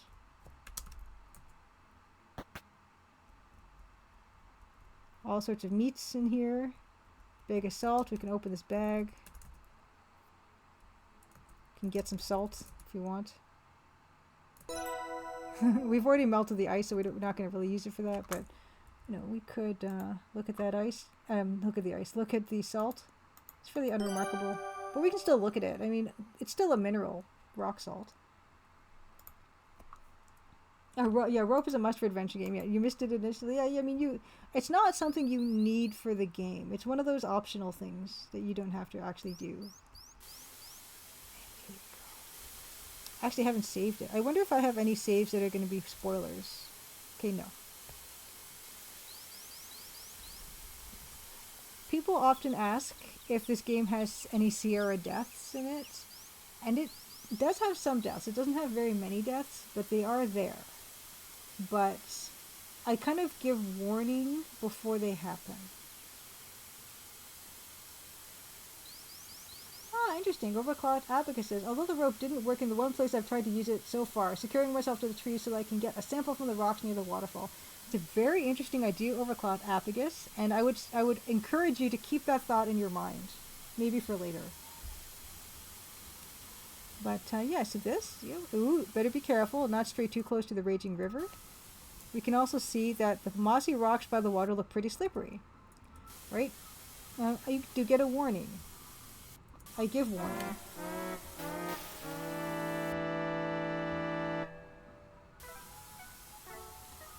So that can happen. But I feel like it's fair. You know. So I think that's pretty fair. Okay. Moving on. This is one where people don't seem to miss this item in this background, which I did animate to give a glint, and I guess it's kind of a glaringly yellow 3 pixels. So fortunately, I've not had to change this part of that thing in the log. And I guess it's pretty obvious, just from the color difference. Thank you, Chad. Thank you for saying the few deaths are fair. We can search that log. Oh, this is another example. Yeah, that's another example of just me amusing myself with the writing. If you look in the log, it says the rotten log is full of moss and gross bugs and a little metal whistle. Again, the most salient point is the last one. I enjoy doing that. I don't do it every time, but I enjoy it. And it's a duck call. And you can have a lot of fun with this duck call. Blow duck call, or blow whistle. Put the duck call to your lips and blow. You can do that anywhere, nearly. Nearly. I can demonstrate this. And you can do it in front of other characters and they will have something to say about it. Yeah, logs are very tempting. Very, very tempting. But let's look. Okay, jetty here, cattails, rotting log. We did take notice of rotting log. Dig. Bank.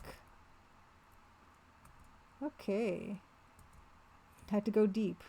Wash the sample as well. Okay, we need 2 more samples. Need a nice sturdy hammer. Try to find something. Okay. We do have our first sample here. This gorgeous sample. And we can look at it and we can easily separate some of these possible minerals. We don't need the rocks, so we can get rid of the rocks, which are the little gray bits. And she's also removing the red stones because those are clearly garnets and not subject to this fieldwork. Remember, we are looking for diamonds. And now she's prepared to analyze the sample with other methods. So we can use our loop to look an even closer look at these this specimen. And some of this is scratched and pitted with a frosted surface, which would not happen to diamonds. Diamonds being, of course, exceptionally hard, they would not get scratched like this or pitted. And this looks to be river glass. And if you've ever encountered river glass, you'll know that it does have kind of a frosted surface because it's glass that's been tumbled around by sand and water to make the surface irregular.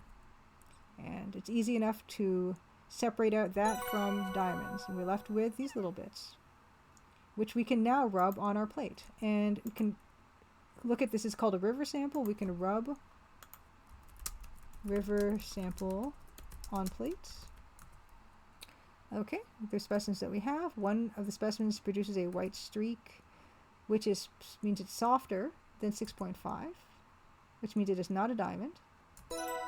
There are other stones that will produce other colored streaks, which will most things will produce a white streak, most of them. But there are a few things that if you streak them like this, that will have a different color streak, and that can help with identification. Hematite is kind of a very metallic looking grayish black stone that is high in iron, and if you streak hematite across a streak plate, it will actually streak red because of that iron content.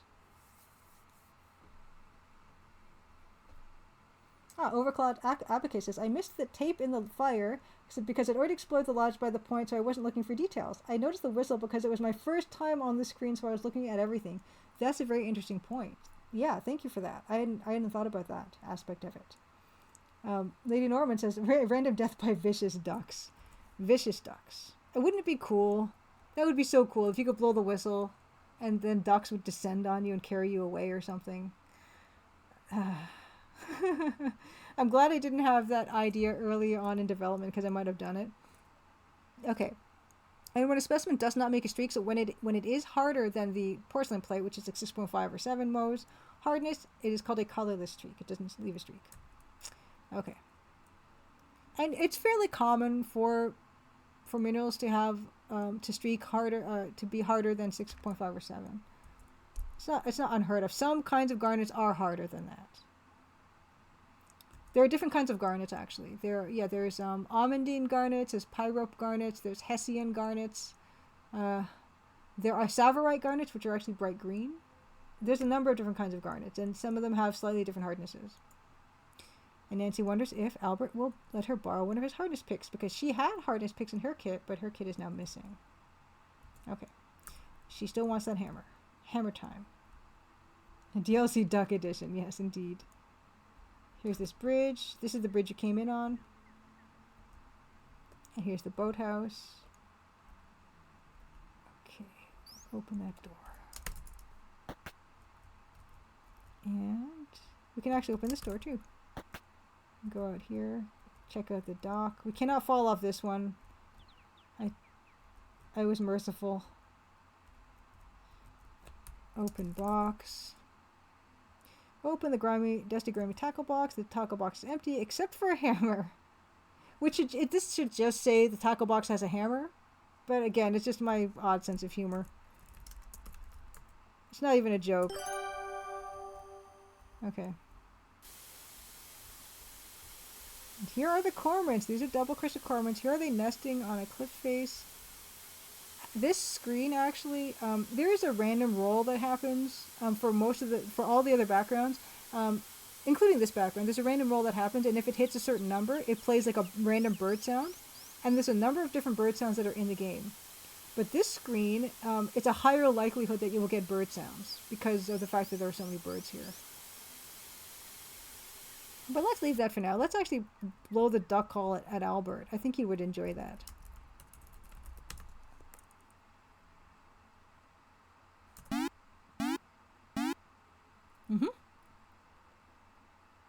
I don't appreciate that. It's fun. I think this was something my tester suggested that I do, is people were trying to blow the whistle in the presence of other characters, and they weren't saying anything, and I just thought it was a fun idea after they said that to actually add stuff for people to say. And you can just do this now throughout most of the game. Except in one instance, and I will hopefully show that tonight. And we're going to be going for maybe another 15 minutes, or a bit longer because I actually started a bit late. Okie dokie. So, this is the place to do the thing. We're gonna do it here.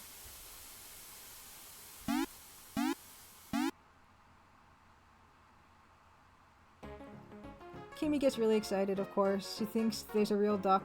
She's looking for it. She wants to add to her life list. Life list for birders is it's the list you have for all the birds you've seen in your life. You can have like a life list and like I don't know if it's called a year list or something, but you can have a list of birds you've seen that year and then one that you've seen overall ever.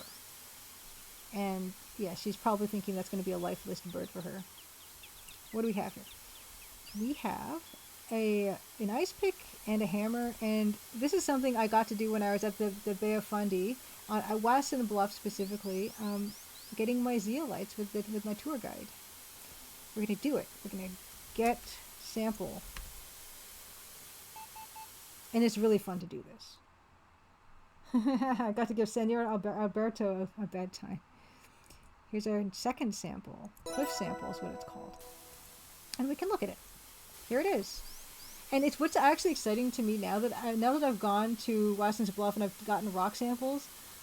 I've actually seen minerals and crystals in rock samples, and I actually have examples of that, and it's so exciting. This is a completely different kind of rock, though. This is Canadian Shield rock, which is very, very, very old rock, and it's actually one of the reasons why it's possible for diamonds to be in these areas, is because this is very, very old rock that's close to the surface, I believe.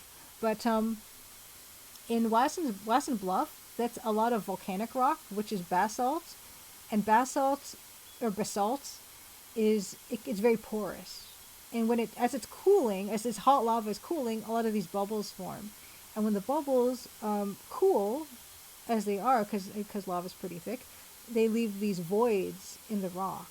And what happens is minerals and stuff leach in through the rock and then form crystals in those voids. And you can find, at Wasson Bluff, you chip the side of the thing, or you can just look at it and you can see it's pocked with all these little crystals and everything. It's absolutely incredible.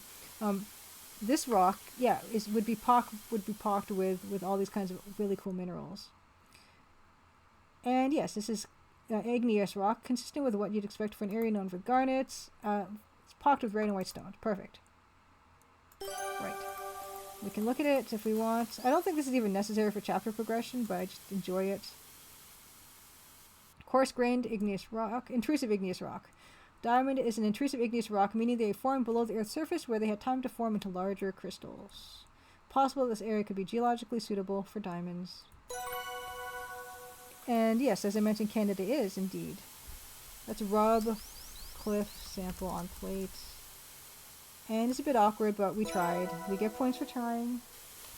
Onward. This is the third sample here. We could ask about Kit. And Nancy goes, well, that's some field kit you got there. And he says, don't touch anything. Can we ask for pick? I don't think this will work. Yeah, okay, same thing. Talk to Albert. Nancy's chipper, and Albert says he's very busy, and leave me alone, he says.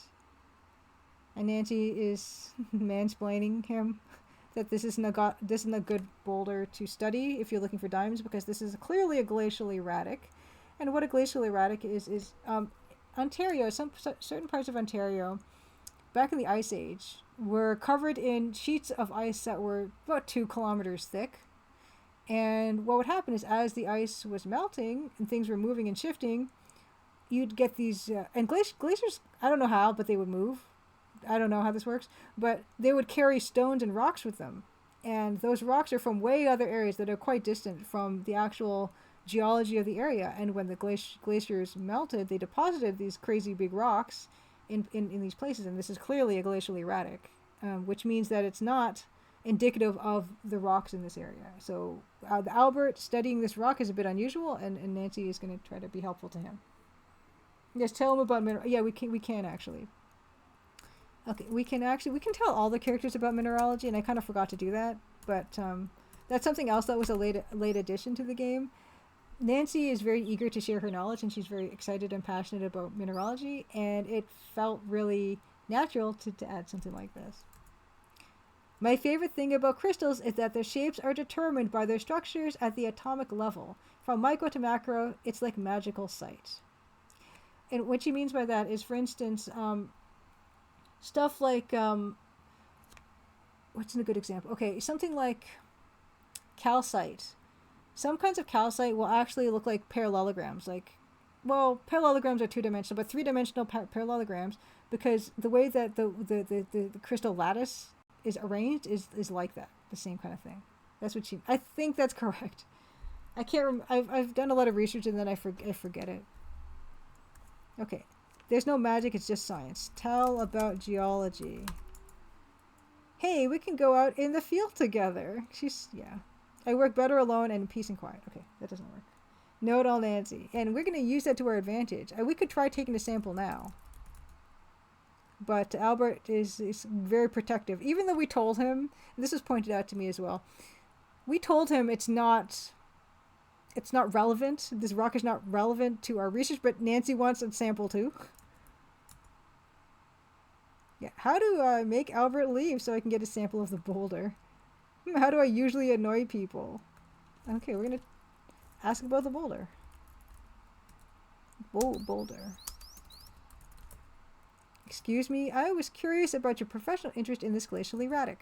This rock is granite, which is a type of intrusive igneous rock, but not the appropriate type. Will you please leave me alone? Granite has a high quartz content, whereas diamonds are found in ultra-basic rock that is low in quartz. What will make you stop? Furthermore, granite and diamonds don't even come from the same depth in the earth. Listen, Miss Maple, Mr. Respa. Yes, Miss Maple, I've had just about enough of your help. I'm returning to the lodge to get out of the sun. When I return to my work, you will not interrupt me. Do I make myself clear? Okay, Mr. Respa. Bye. So. Yes, I should take advantage of Albert's absence and study that fascinating boulder. She likes the boulder, and she will take a sample.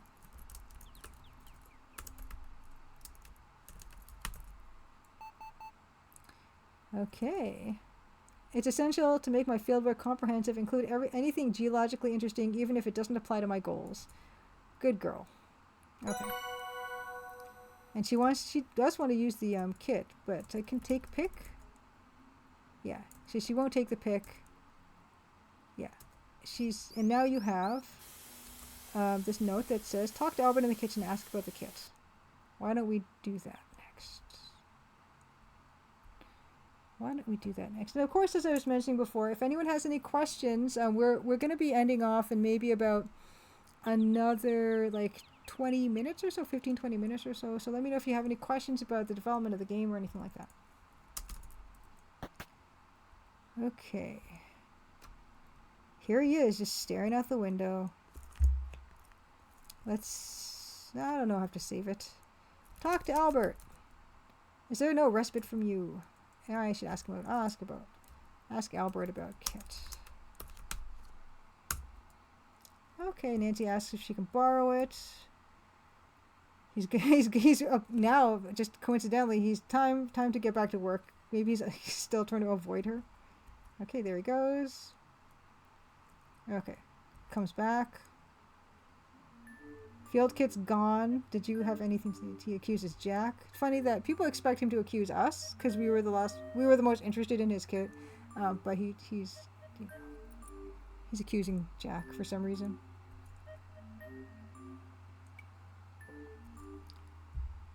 Yeah, and Jack says you shouldn't have left your stuff out unattended. Who knows what happened to it? This could be that whole thing about Mr. Richards telling Albert that he's not going to get a very hospitable stay if he sticks around. Could have something to do with that.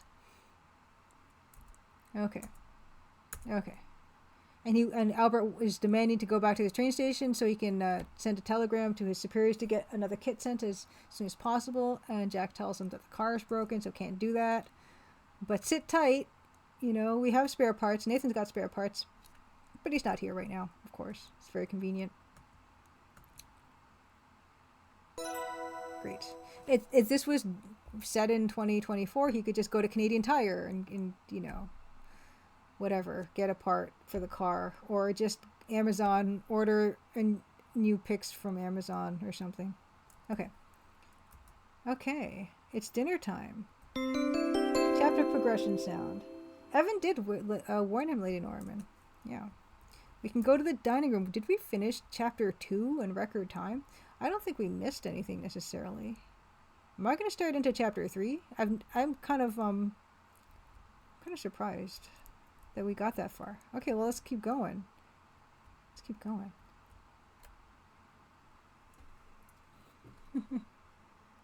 Yeah, Jack is fed up. Yeah, exactly. Overclocked advocates if there's a Canadian Tire in Crimson. Interestingly enough, okay. I've been very, very slow. Actually, let's hold on. I'll tell the story, but I'm gonna just get the music going first. Okay. I have been doing a very, very, very slow playthrough of the Crimson Diamond with my friends, the Level 0 NPCs. We usually record on Thursdays, and the episodes go up on the weekend, Saturday and Sunday, or Saturday in 2 parts. There's a part 1 and a part 2, and you can go find those on YouTube. Just type into your YouTube search bar Level 0 NPCs.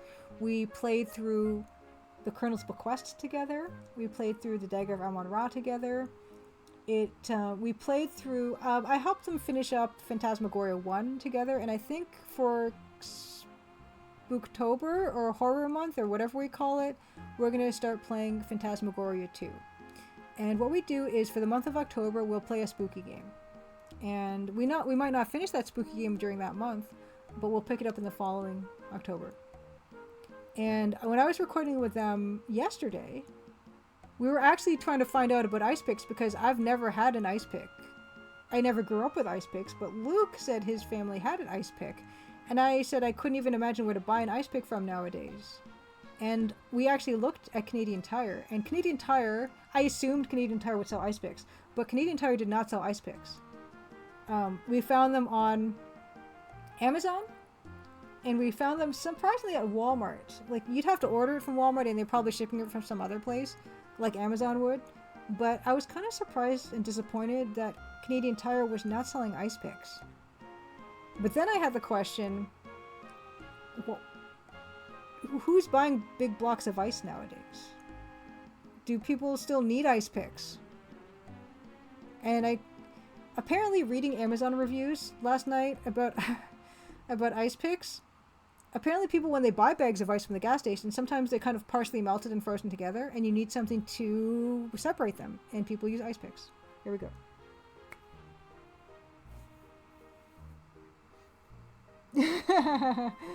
Yes, Mr. Gorman said that this is nothing painting anecdote was very funny.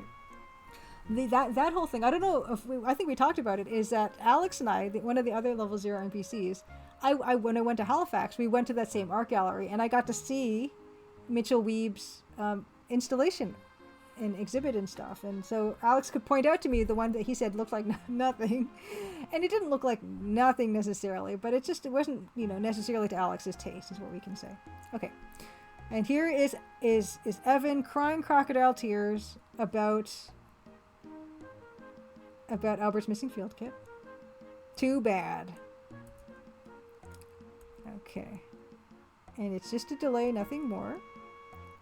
And yes, there's the war on. This is 1914, of course. This is late summer.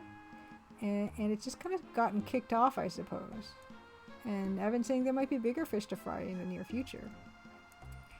All right. And Albert asks about securing valuables in the lodge now that his kid has gone missing. And Evan invites him to use the blue trunk. And Albert will use the blue trunk for his valuables. And any status report on the automobile. Nathan has come and said that, yeah, I looked at it. I have the part, but I'll bring it next time. This is a great delay tactic. This is something where, if this was 2024, we could have just, called him and told him we need the part, but it's much slower in these times. Okay. There we go. Tense dinner. And this is not all the way to the end of chapter 2, but it will be, I suppose. Margot's not feeling well. Our current objective is to give this bowl of broth to Margot. Yeah, there we go, Chad. It says, if I try to break up ice, I might either try slamming it against the counter, but a screwdriver might also be used as an impromptu ice pick, which makes it even more interesting that we can still buy ice picks in this day and age, because people, I think, would just tend to use a screwdriver. If you have an ice pick, or if you grew up with an ice pick, and if you're in chat, just let us know. or if you have one now, I mean, do you use it to break up ice for cocktails and things? I'm interested. Because I figured you can actually order blocks of ice from places and they will deliver.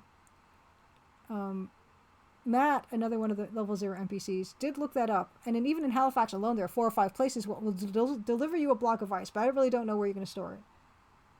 Butter knife overclocked abacus? Yeah, possibly. Yeah, I mean, I guess a butter knife could also work. Yeah, ice pick you can still buy. You can buy a hardwood, handled, stainless steel pick. You can buy that for $10 Canadian from Walmart. I mean, it looks like a pretty good deal. Okay. All right.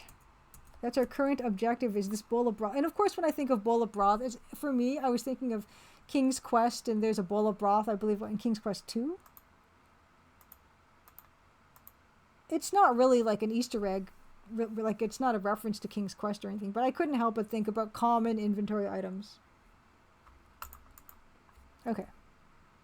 Here we are. Ooh, there's a conversation here. Why don't we listen to this one? This is a fun one. Oh.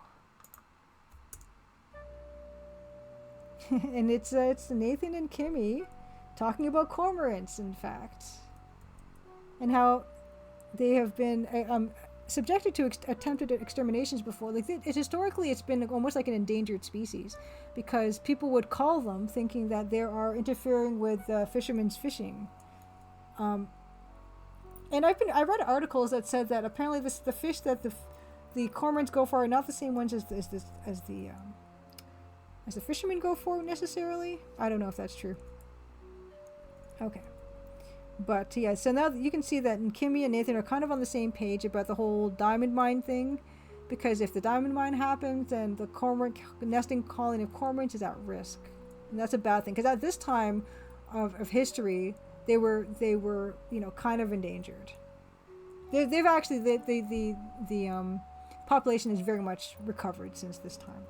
One of those examples of things have gotten better. In fact, a lot of things have gotten better in the world, and it can sometimes be hard to remember that. But this and the hole in the ozone, there are 2 great victories.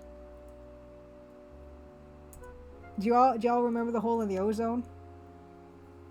This incredible global cooperation. That whole story. Okay. Next, I don't. It's funny to get Evans in here. Like, he usually likes to hang out on the conservatory, but even he's not interested in all the bird talk. I don't think... I should know, but I don't think there's anything else in here. Oh, yeah, there's a bit of a fun thing here to do, or not do, where I love text parser, and what I love most about it is when people try stuff, and then they see that I've anticipated them trying something. And one of the things people do try is, like, to blow out these candles. Blow out candle. Leave the candles alone, it's not your birthday. It's one, and there's so much in this game, because I worked on this game for so long, over a period of more than 6 years, I would say, like on and off. I've forgotten a lot of stuff that I've actually written in this game, and sometimes when I watch streamers play it and I see them try something, I'm like, ooh, I don't know if I did something, like a response for that, and then it ends up that I did, and I am delighted at the same time.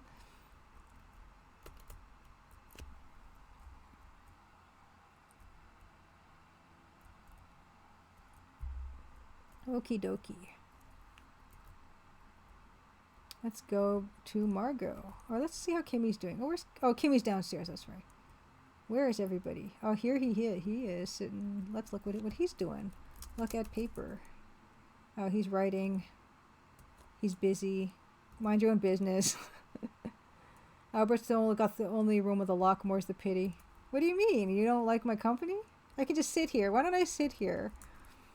And we can talk, and I can keep you company while you're working or something. I'm related to Norman. That's a great idea. It would be hilarious if on a certain save date she could, because of her birthday. Oh my gosh. I don't actually know when Nancy's birthday is, but that'd be great. And you can't play, I don't know, it's not public domain yet, is it? Happy birthday. Some off-tune, legally distinct version of Happy Birthday on the MT32. Okay, here we are. Margot. Give bowl to Margot. Yes, some broth. Okay. And this is another example of a conversation we can listen to in a couple different ways. One of the ways is stepping behind the dressing screen. The other way is to leave this room and to listen to the conversation through the door with the drinking glass. Oh yeah, we should play. Okay, yeah, we should blow the. I forgot about that. Blow duck call. The duck call version of birthday theme. Here's the thing. It's considered bad luck to whistle in a room with a mirror. You can blow the duck call in any room except a room with a mirror in it. And the reason for that is to do with this game would crash if you tried to do it in a room with a mirror, because it has to do with the kind of way the animations are done and with animations are scripted. Because the room with the mirror, what it's doing is it's tracking certain kinds of like movements and animation loops and stuff. It's very technical and I really don't understand it. But what it means is that if you try to do like an animation, like a blocking animation in a room with a mirror, it will crash. And I just decided that she just wouldn't because she's superstitious. Another blocking animation you can do in almost any room except one with the mirror is to spin. And she's also not going to spin because she has a superstition about spinning in a room with a mirror. Okay, Overclock Advocate says, yeah, I think there was a court case recently where they determined that the people who were claiming copyright on Happy Birthday didn't actually have the copyright and it's in public domain now. Fantastic. We can actually do Happy Birthday in the game. But first we have to decide if anyone who's played this game for any amount of time, what astrological sign do you think Nancy is? I don't actually know because I haven't really thought about it. But yeah, like I said, we can eavesdrop on this conversation either by standing behind the dressing screen, which is like my favorite way to do it, or we can actually just leave this room and eavesdrop outside the door. Why don't we do it that way? Yes, Kim Albrecht, fascinating facts about mirror superstitions. Yet Nancy is superstitious in both of those ways. Okay, so why don't we do it this way? Hello, Nessa. Okay. But this is a room without a mirror, which means we can spin in this room. And we can blow the whistle in this room. Yes. Oh, yes. Ophiuchus, the 13th zodiac sign, is what Nancy is. That's another whole thing, right? By the way, is that the people hate this and they get angry when people talk about this, but there are actually 13 astrological signs, which kind of throws off the whole 12 thing. And 12 is such a nice round number. And also, like, everything gets shifted because of that. It's a whole thing. Just never mind. It's fine. We can just pretend that doesn't happen. We've all agreed, I think, to ignore the 13th zodiacal sign. But we can't listen to this conversation. Listen with glass. Okay. And here is this little bit of a confrontation between Margot and Nessa. And Nessa says, Jack asked me to bring this water to you. And she wants to have a chat. And she's just being Nessa. She's going to Nessa it up. And she's saying that she recognizes Margot from somewhere. Up from Skagway, in fact. And apparently Margot is on the run from the Mounties because of stuff she did up in Skagway. Skagway is in Alaska, and Skagway is most known for being one of the gold rush towns, the Yukon Gold Rush of, an era previous to this. I mean, I don't know exactly what the dates were, but I think late 1800s maybe was the Yukon Gold Rush. And apparently Margot was mixed up in all that. And Nessa is trying to blackmail Margot about that information, saying that she's wanting Margot to break up with Evan, else she'll tell him about her checkered past. And Margot is not scared of Nessa. Yeah, it's a bit of a whole thing. Yeah, but Margot's made of pretty tough stuff. Oh. Okay.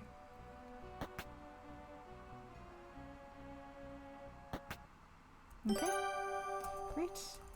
Autosave, and now we have the note. We have the Margot involved in Skagway. Northwest Mounted Police is looking for her. Nessa is trying to blackmail Margot with this info.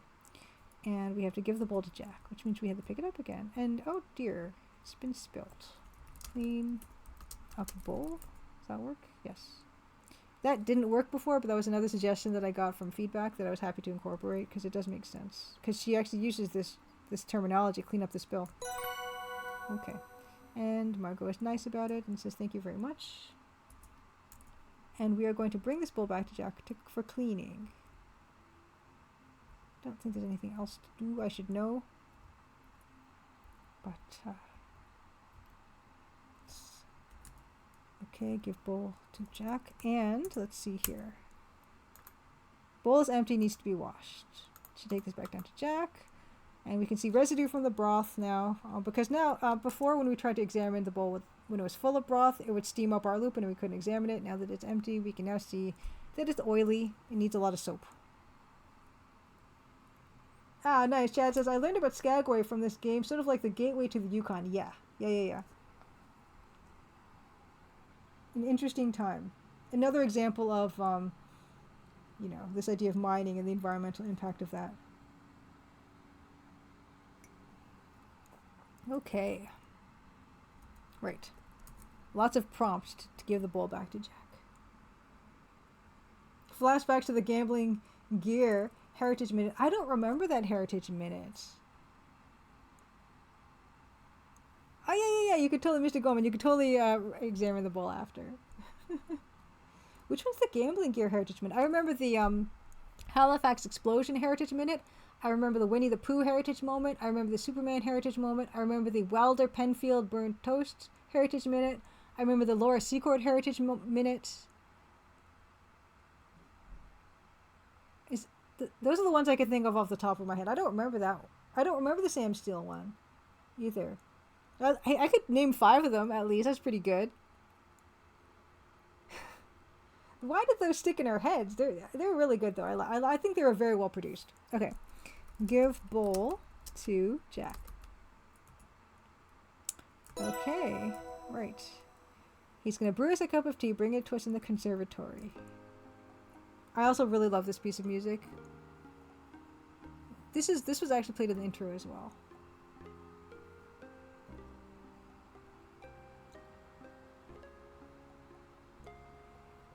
Now I'm trying to think of other Heritage Minutes that I can remember. They were so good. Why don't they do that anymore? Huh.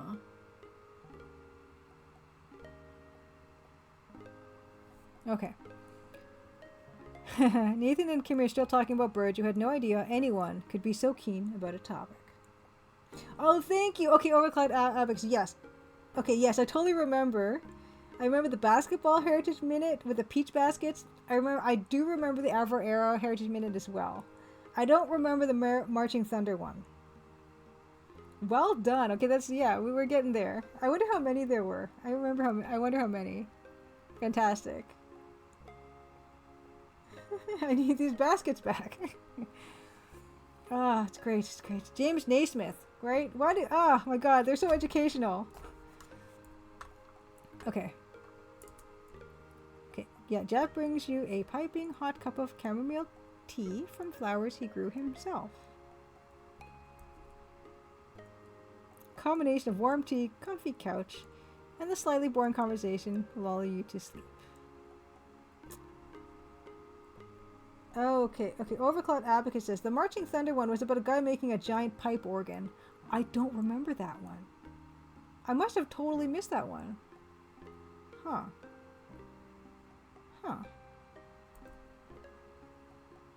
Wasn't Dan Aykroyd in the Avro Arrow? No, he wasn't, but he did like a documentary on the Avro Arrow, didn't Dan Aykroyd?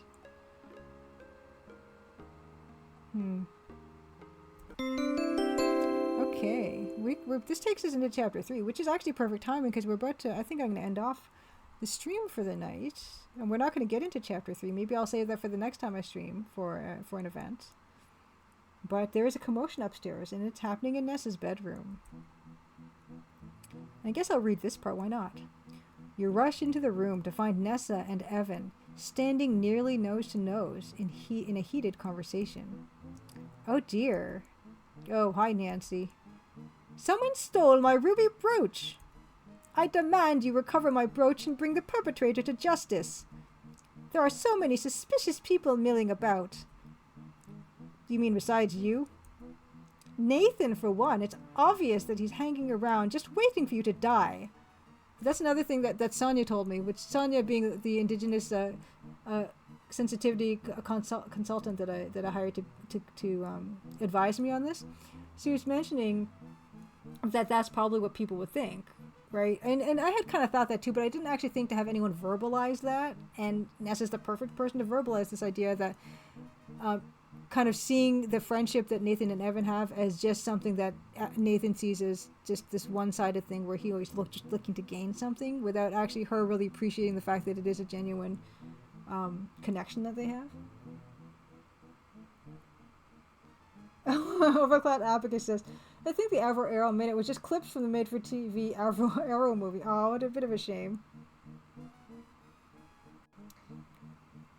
Yeah, Chad, no, thank you for being here for the inaugural streaming of Chapter 2. Overcloud Abacus says, the nerve of someone just walking around this lodge, taking anything that's not nailed down, who would do something like that? I mean, yeah, maybe we're the prime suspect, kind of. So that he can finally get his hands on all of this. And then there's Margot. Enough. It's clear that Evan is at his limit. His eyes flash with anger momentarily, but it fades just as quickly. He grimaces, shrugs, and then looks away. I got my hands full as it is. Curio smashed too, bunch of stuff's gone. What? Some of that's mine. Someone's robbing me blind, how dare you? You probably misplaced your brooch. As for the curio, I bet you smashed it yourself, because I told you I'd lost the curio key and it was locked up tight. I know you're here to get what you think you're owed, any way you can, so don't expect any of my help. Spot her! I'm done with this. Keep your voice down, why don't you? Margot's resting. I'm gonna go check on her. Don't get me involved. I should take a closer look at the jewelry box. And I should also examine the curio cabinet in the room I'm sharing with Kimmy. Oh, I remember a mystery novel where fingerprints helped solve a crime. Autosave. Chapter 3, Investigations.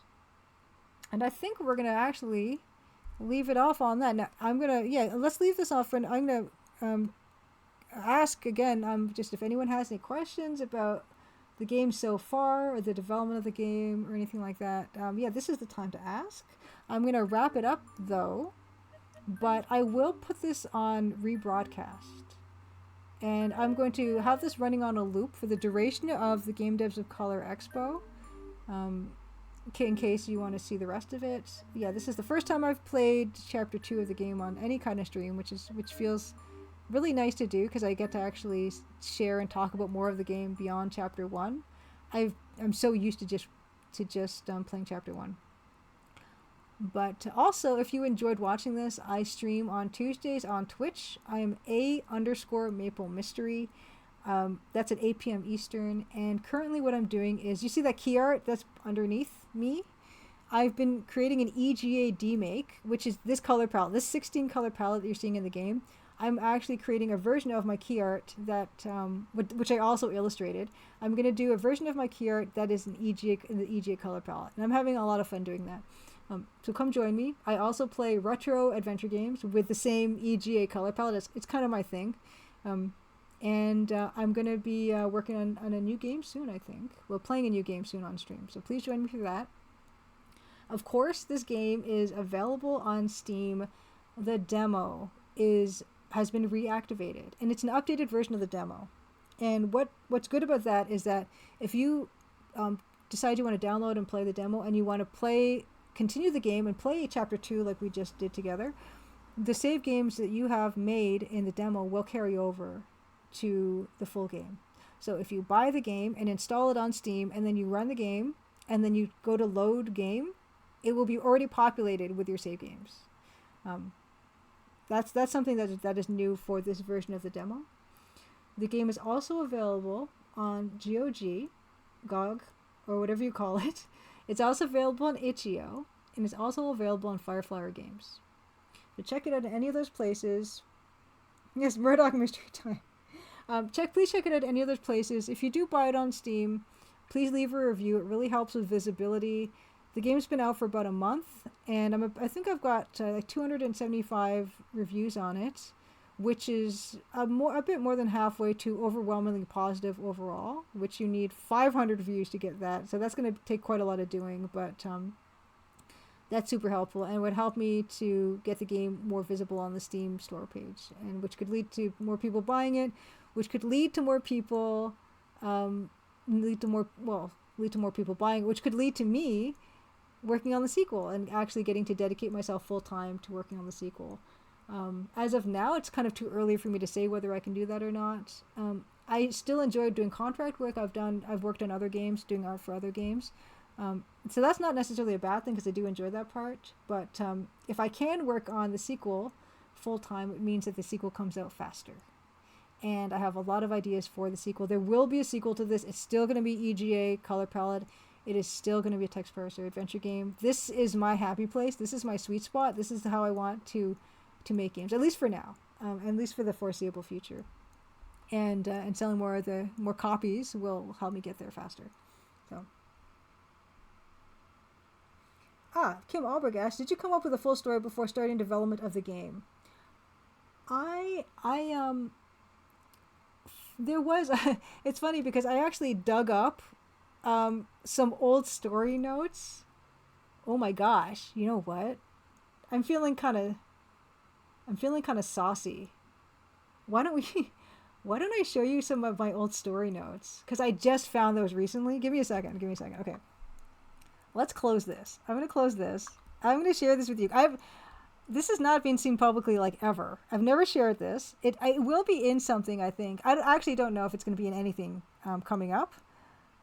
But I'm going to show you guys some story notes, and you'll see how far it's gone from this, and you'll see how absurdly I actually organized my story notes. And I think that's how we're gonna. I can't resist because I just enjoy like streaming so much to go over my usual time. But let's do it. Let's look at my ridiculous story notes of what was planned. Like the general, honestly though, Kim, I will say that the general arc of the story has remained pretty much the same from way back when I started it. And I would also say there's a lot of like callbacks and things into earlier in the game that you might see that you see later that I had thought about early on, but a lot of details have changed, like a lot. Wow, this is loading up really slowly. I hope this, okay. If I don't have a very powerful computer, if this causes the stream to like lag or shut off completely, I apologize and thank you for coming. But okay, let's open. I'm going to share this window. Okay, 1 second. Okay. And now I can do this because now the game is launched. I get to do this. And let's turn on some music. I'm going to turn on some music now that we're okay. And let me share this window. I feel saucy. Okay. Window capture. New window capture. This one. Okay, this is the most recent version of the story. Okay, you can see how there's little gray bits at the bottom. That's the details. And it used to be done in acts, and it's not done like that anymore. But let's like look at the top level stuff together. Let's look at the top level stuff. Okay, we're gonna need to. Okay, so you can see how you gotta really zoom in to get to this stuff. But let's just take this over first here. Let's see. This is, by the way, if you don't want to have horrible spoilers or just be confused about the game because there'll be stuff that's not in the game that are in these notes, and you can have a good night, and please don't watch this part if you don't want to have horrible spoilers. But if you're interested in just the weird notes that I have, please do stay on. But yes, thank you again, Game Devs of Color. Thank you so much for including me in your event. It's a really awesome event. There's so many great games that are included. Okay, this is the main arc. There's like an 8-point like narrative arc that people say. So this idea of your comfort zone, which is of course in being in the Royal Canadian Museum. 40th anniversary documentary in the future. And then the protagonist wants something, which Nancy wants a PhD. She wants to teach. She wants maybe a research career. This call to adventure. This call to Northern Ontario for field research. She crosses the threshold, arrives at the lodge. Road of Trials is interviewing folks. Studying rocks. Yeah, here's a spoiler. Margot's death. Investigation. Eavesdropping. Meet Goddess. I forget what this is, but like place of danger, murder, conspiracy, espionage, lies. Diamonds are, real and being hidden. Meet your maker. I forget what these all mean. That's not part of these notes. But anyway, yeah, it just goes across with, some of this other stuff. Returning, bring it home, rescue from without. There was no, actually, yeah, there is rescue from without. But there's no bear anymore. There used to be a bear in this game that I never implemented. But this idea that someone would have been killed by something that looked like a bear attack, but it was just meant to look like a bear attack. Yeah, and the spoiler that Kimmy's a cormorant in disguise. That was not part of it necessarily at the start, but here we go. So this is the streak plate. I was also going to have something else, this carbide scribe, and this is something I actually decided against later on. It used to be that fountain pens would have they could have a certain kind of a nib that was very, very hard, certain kinds of fountain pens, and it would have been harder than the streak plate. And the idea would be is that Kimmy would have this type of pen, because you do see her writing with a pen, and you would have to find a way to get that pen. And that's why there are pens in the study, is that those pens were not going to be the kind of nib you would need. But I think it was carbide, some kind of carbide steel nib you could get in a pen that I was going to use as a tool, as an improvised tool. Yeah, overclad abacus. Yeah, those Campbell's Hero Cycle. Yeah, that's where that's from. I just forgot what each of those steps mean necessarily. But yeah, here's just more notes. Fingernails 2.5. Knife is 5. I don't know why these are commas, but knife is 5.5. And there are going to be different types of minerals that you'd want to distinguish the diamonds and garnets and stuff from. There was going to be beryl and quartz and calcite. Calcite actually reacts with vinegar, with acetic acid. You can make it fizz. That was going to be another one of the tests, but I got rid of that stuff. Yeah, here is going to be what the kit was going to be. Hammer, chisel, hand lens, waterproof field book. Some of this kind of stuff did survive. Waterproof pen, gloves, safety glasses, carbide scribe, magnet to test magnetic properties, pencil, acid dropper bottle. This is for, you have hydrochloric acid / vinegar. This is for to test calcite. Different color streak plates. There is a white streak plate, which is what we ended up having. There are black streak plates. There's a glass streak plate, sand grain folder for determining grain size and shape and hardness, and the hardness pick set. And so I simplified this stuff down. And then this, yes, tungsten carbide, I think, was the nib that I was going to have on that pen. And the sister, like, these people don't even have names yet. Nessa has a sapphire brooch, but it ended up being a ruby brooch. I forget why I did that. You know why I did that? Because I was lazy. It was going to be her sapphire brooch, but then I realized that even if it gets stolen, her speech portrait still has the sapphire, and I made it a ruby brooch and said that she had 2 brooches.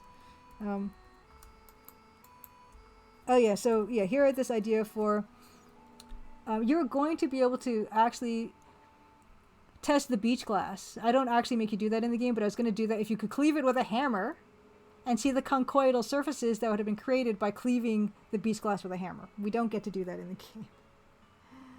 game.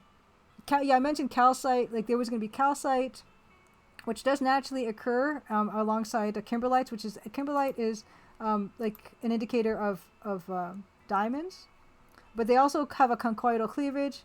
The crystal shape is different. Oh yeah, rock salt also is put on ground as a weed killer. It dissolves in water, crystal shape versus diamond under lens. I was going to make this so that you could have like a giant diamond sample, but then you could swap it for a round glass decanter top as some part or something. Let's just keep going through this. Oh yeah, I was going to make...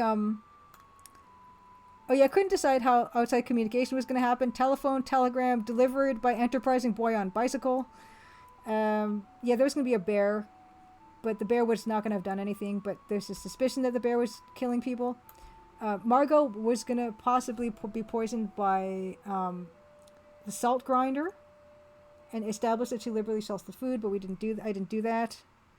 Here are just a bunch of evidence for mystery. Some of these I used, some of these I didn't use.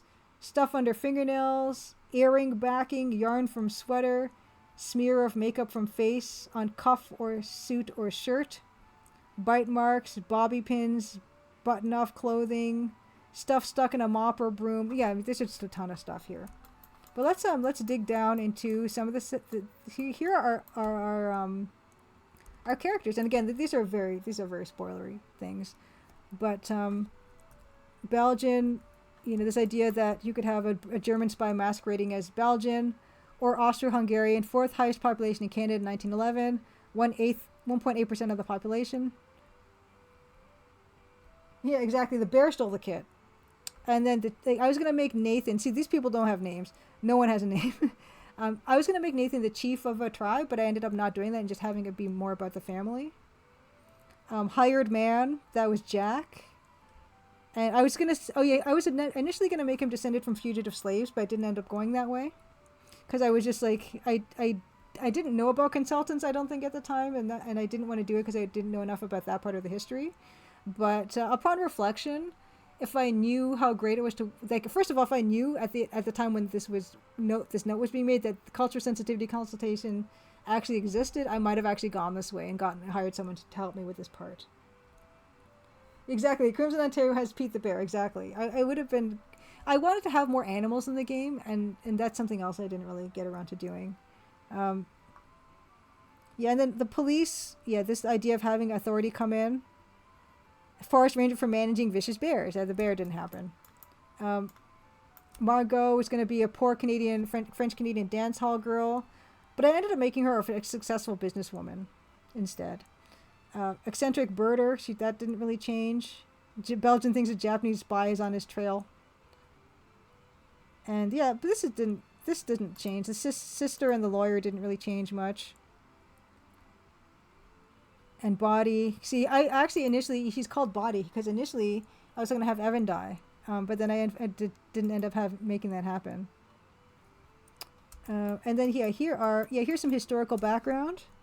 The Royal Ontario Museum was established in 1912, opened in March 1914, which means that the museum in my game would have been open for just a few months at that point. And it was under the direct control of the University of Toronto until 1968. And the museum started as 5 separate galleries: archaeology, paleontology, mineralogy, zoology, and geology. Also, historical contact, King George V was around, Prime Minister Robert Borden. And here are some major events that happened in that same year.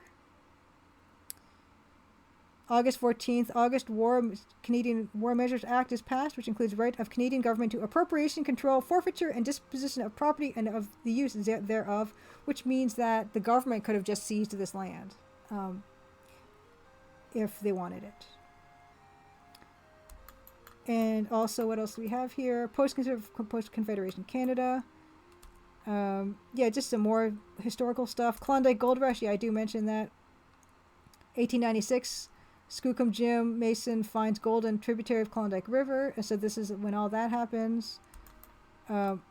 Here's some more Gold Rush notes. Yeah, I mean, I had a number of notes, but then here is how the game starts. And it actually starts pretty much what I have outlined in the actual introductory sequence. But things get interesting soon, I think, and different soon.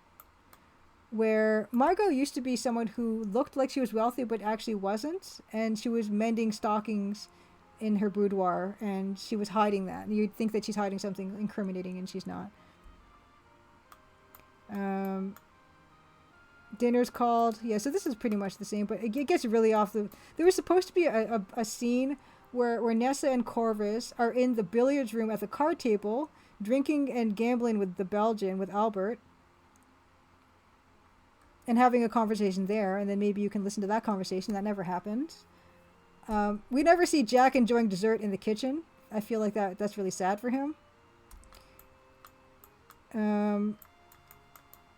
Let's see. Oh yeah, this was something supposed to happen. Like Margot and Evan were supposed to announce their engagement, and they were going to take engagement photos by the river, and that didn't happen.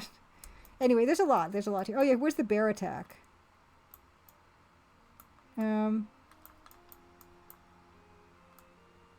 Oh yeah. And Albert was always going to prepare different versions of the report and stuff. Margot apparently gets upset and goes to the bar and gets drunk and has an argument with Nessa. That didn't happen. Anyway, yeah, you could just see that there was actually going to be, this is severe spoiler territory here, where there was supposed to be a will reading scene actually, and that doesn't happen. But there's supposed to be this whole thing where there'd be Nathan shooting Corvus and just all kinds of crazy things happening. And there was supposed to be there used to be an ability to foil the sabotage event. You could actually ride the canoe downstream to encounter the Belgian and then fatally shoot him. Something. Or something. Oh yeah. This was something that was going to happen. I decided against this. Where if you get a bad ending, the allies literally just lose World War I and it's all your fault. We don't do that. I ended up not doing that. What else? And there was always going to be this debrief part. And this idea of having the will and saving the will. There's going to be a really cool part here with a grave, because there was a time in history where instead of using marble, they would use zinc. It was very interesting. They would use hollowed zinc grave markers. And I found that fascinating. I never ended up using it. I don't think I'm going to use it in the next game. Oh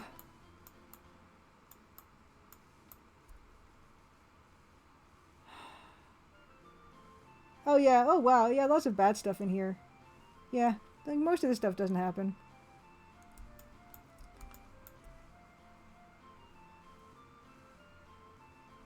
Yeah, you don't even get a chance to shoot anybody in this game. It's very Canadian. Okay, but yeah. Anyway, this document actually went through a lot of iterations. Like you can't see the file name for this, but it's actually the 11th iteration of this. This is AGS_plot11_re-added birder.ai, because there's actually versions of this story where I just got rid of Kimmy because I'm like, Kimmy's useless. She's not doing anything in this story. But I ended up having her back, including her again. But yeah, so this is the 11th draft of this. Anyway, I'm not gonna bore you with this more. I mean, you could probably screenshot this and to go over this all. But it's just fun. It was really fun. I'm glad that I was asked to dig up some preliminary work. Oh yeah, this is another thing. I was gonna make the nesting cormorants, like those cliffs with the nests. I was gonna make it so that diamonds would be hidden in the nests or the nesting boxes, and you'd actually have to climb up the cliff and search the nests or something. And yeah, that didn't happen. Lots of stuff. I wanted to do more with the birds, to be honest with you, and there was not a good fit to do it. Okay. Anyway, I'll feels weird to leave that up. Why don't I'm gonna leave up not this. I'm gonna leave up the where's the Gazette? There it is. I'll leave up the Gazettes. Not on Mr. Darcy, but I'll leave it up on let's leave it up on this. Something nice. Okay.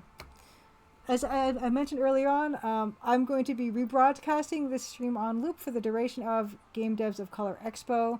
The demo is currently available on Steam. It's the only platform that the demo is available on right now, is on Steam. It's going to be on for the duration of the expo. I'm going to deactivate it again when the expo is over. So this weekend is going to be your opportunity to play the demo if you want to see what the game is like. The save games will carry over into the full game. The game has been out for about a month, and I've been really happy with seeing how much people have been enjoying it. And the reviews have been very, very positive, so it's been very nice to see. And yeah, I'm gonna leave it off from here. If you want to see me stream more, like I mentioned, I stream on Tuesdays weekly on Twitch at 8 p.m. Eastern. Find me at _Maple Mystery. But overall, if you want to see any kind of link or anything that has to do with me or streaming or the game, you will find that at thecrimsondiamond.com. Thank you so much for coming and watching this stream. Enjoy the rest of the expo. And I'm just so glad to be included in it. It's been a wonderful experience. And yeah, I'll see you around. And then maybe I'll play more of the game on stream sometime. So, thank you so much. And I'm gonna, oh, you know what? Yeah, I'm gonna just leave it at that. Wow, I don't know why this is lagging. Anyway, thank you so much. Have a wonderful weekend. I guess the weekend's come up now. Have a wonderful weekend. And yeah, take care.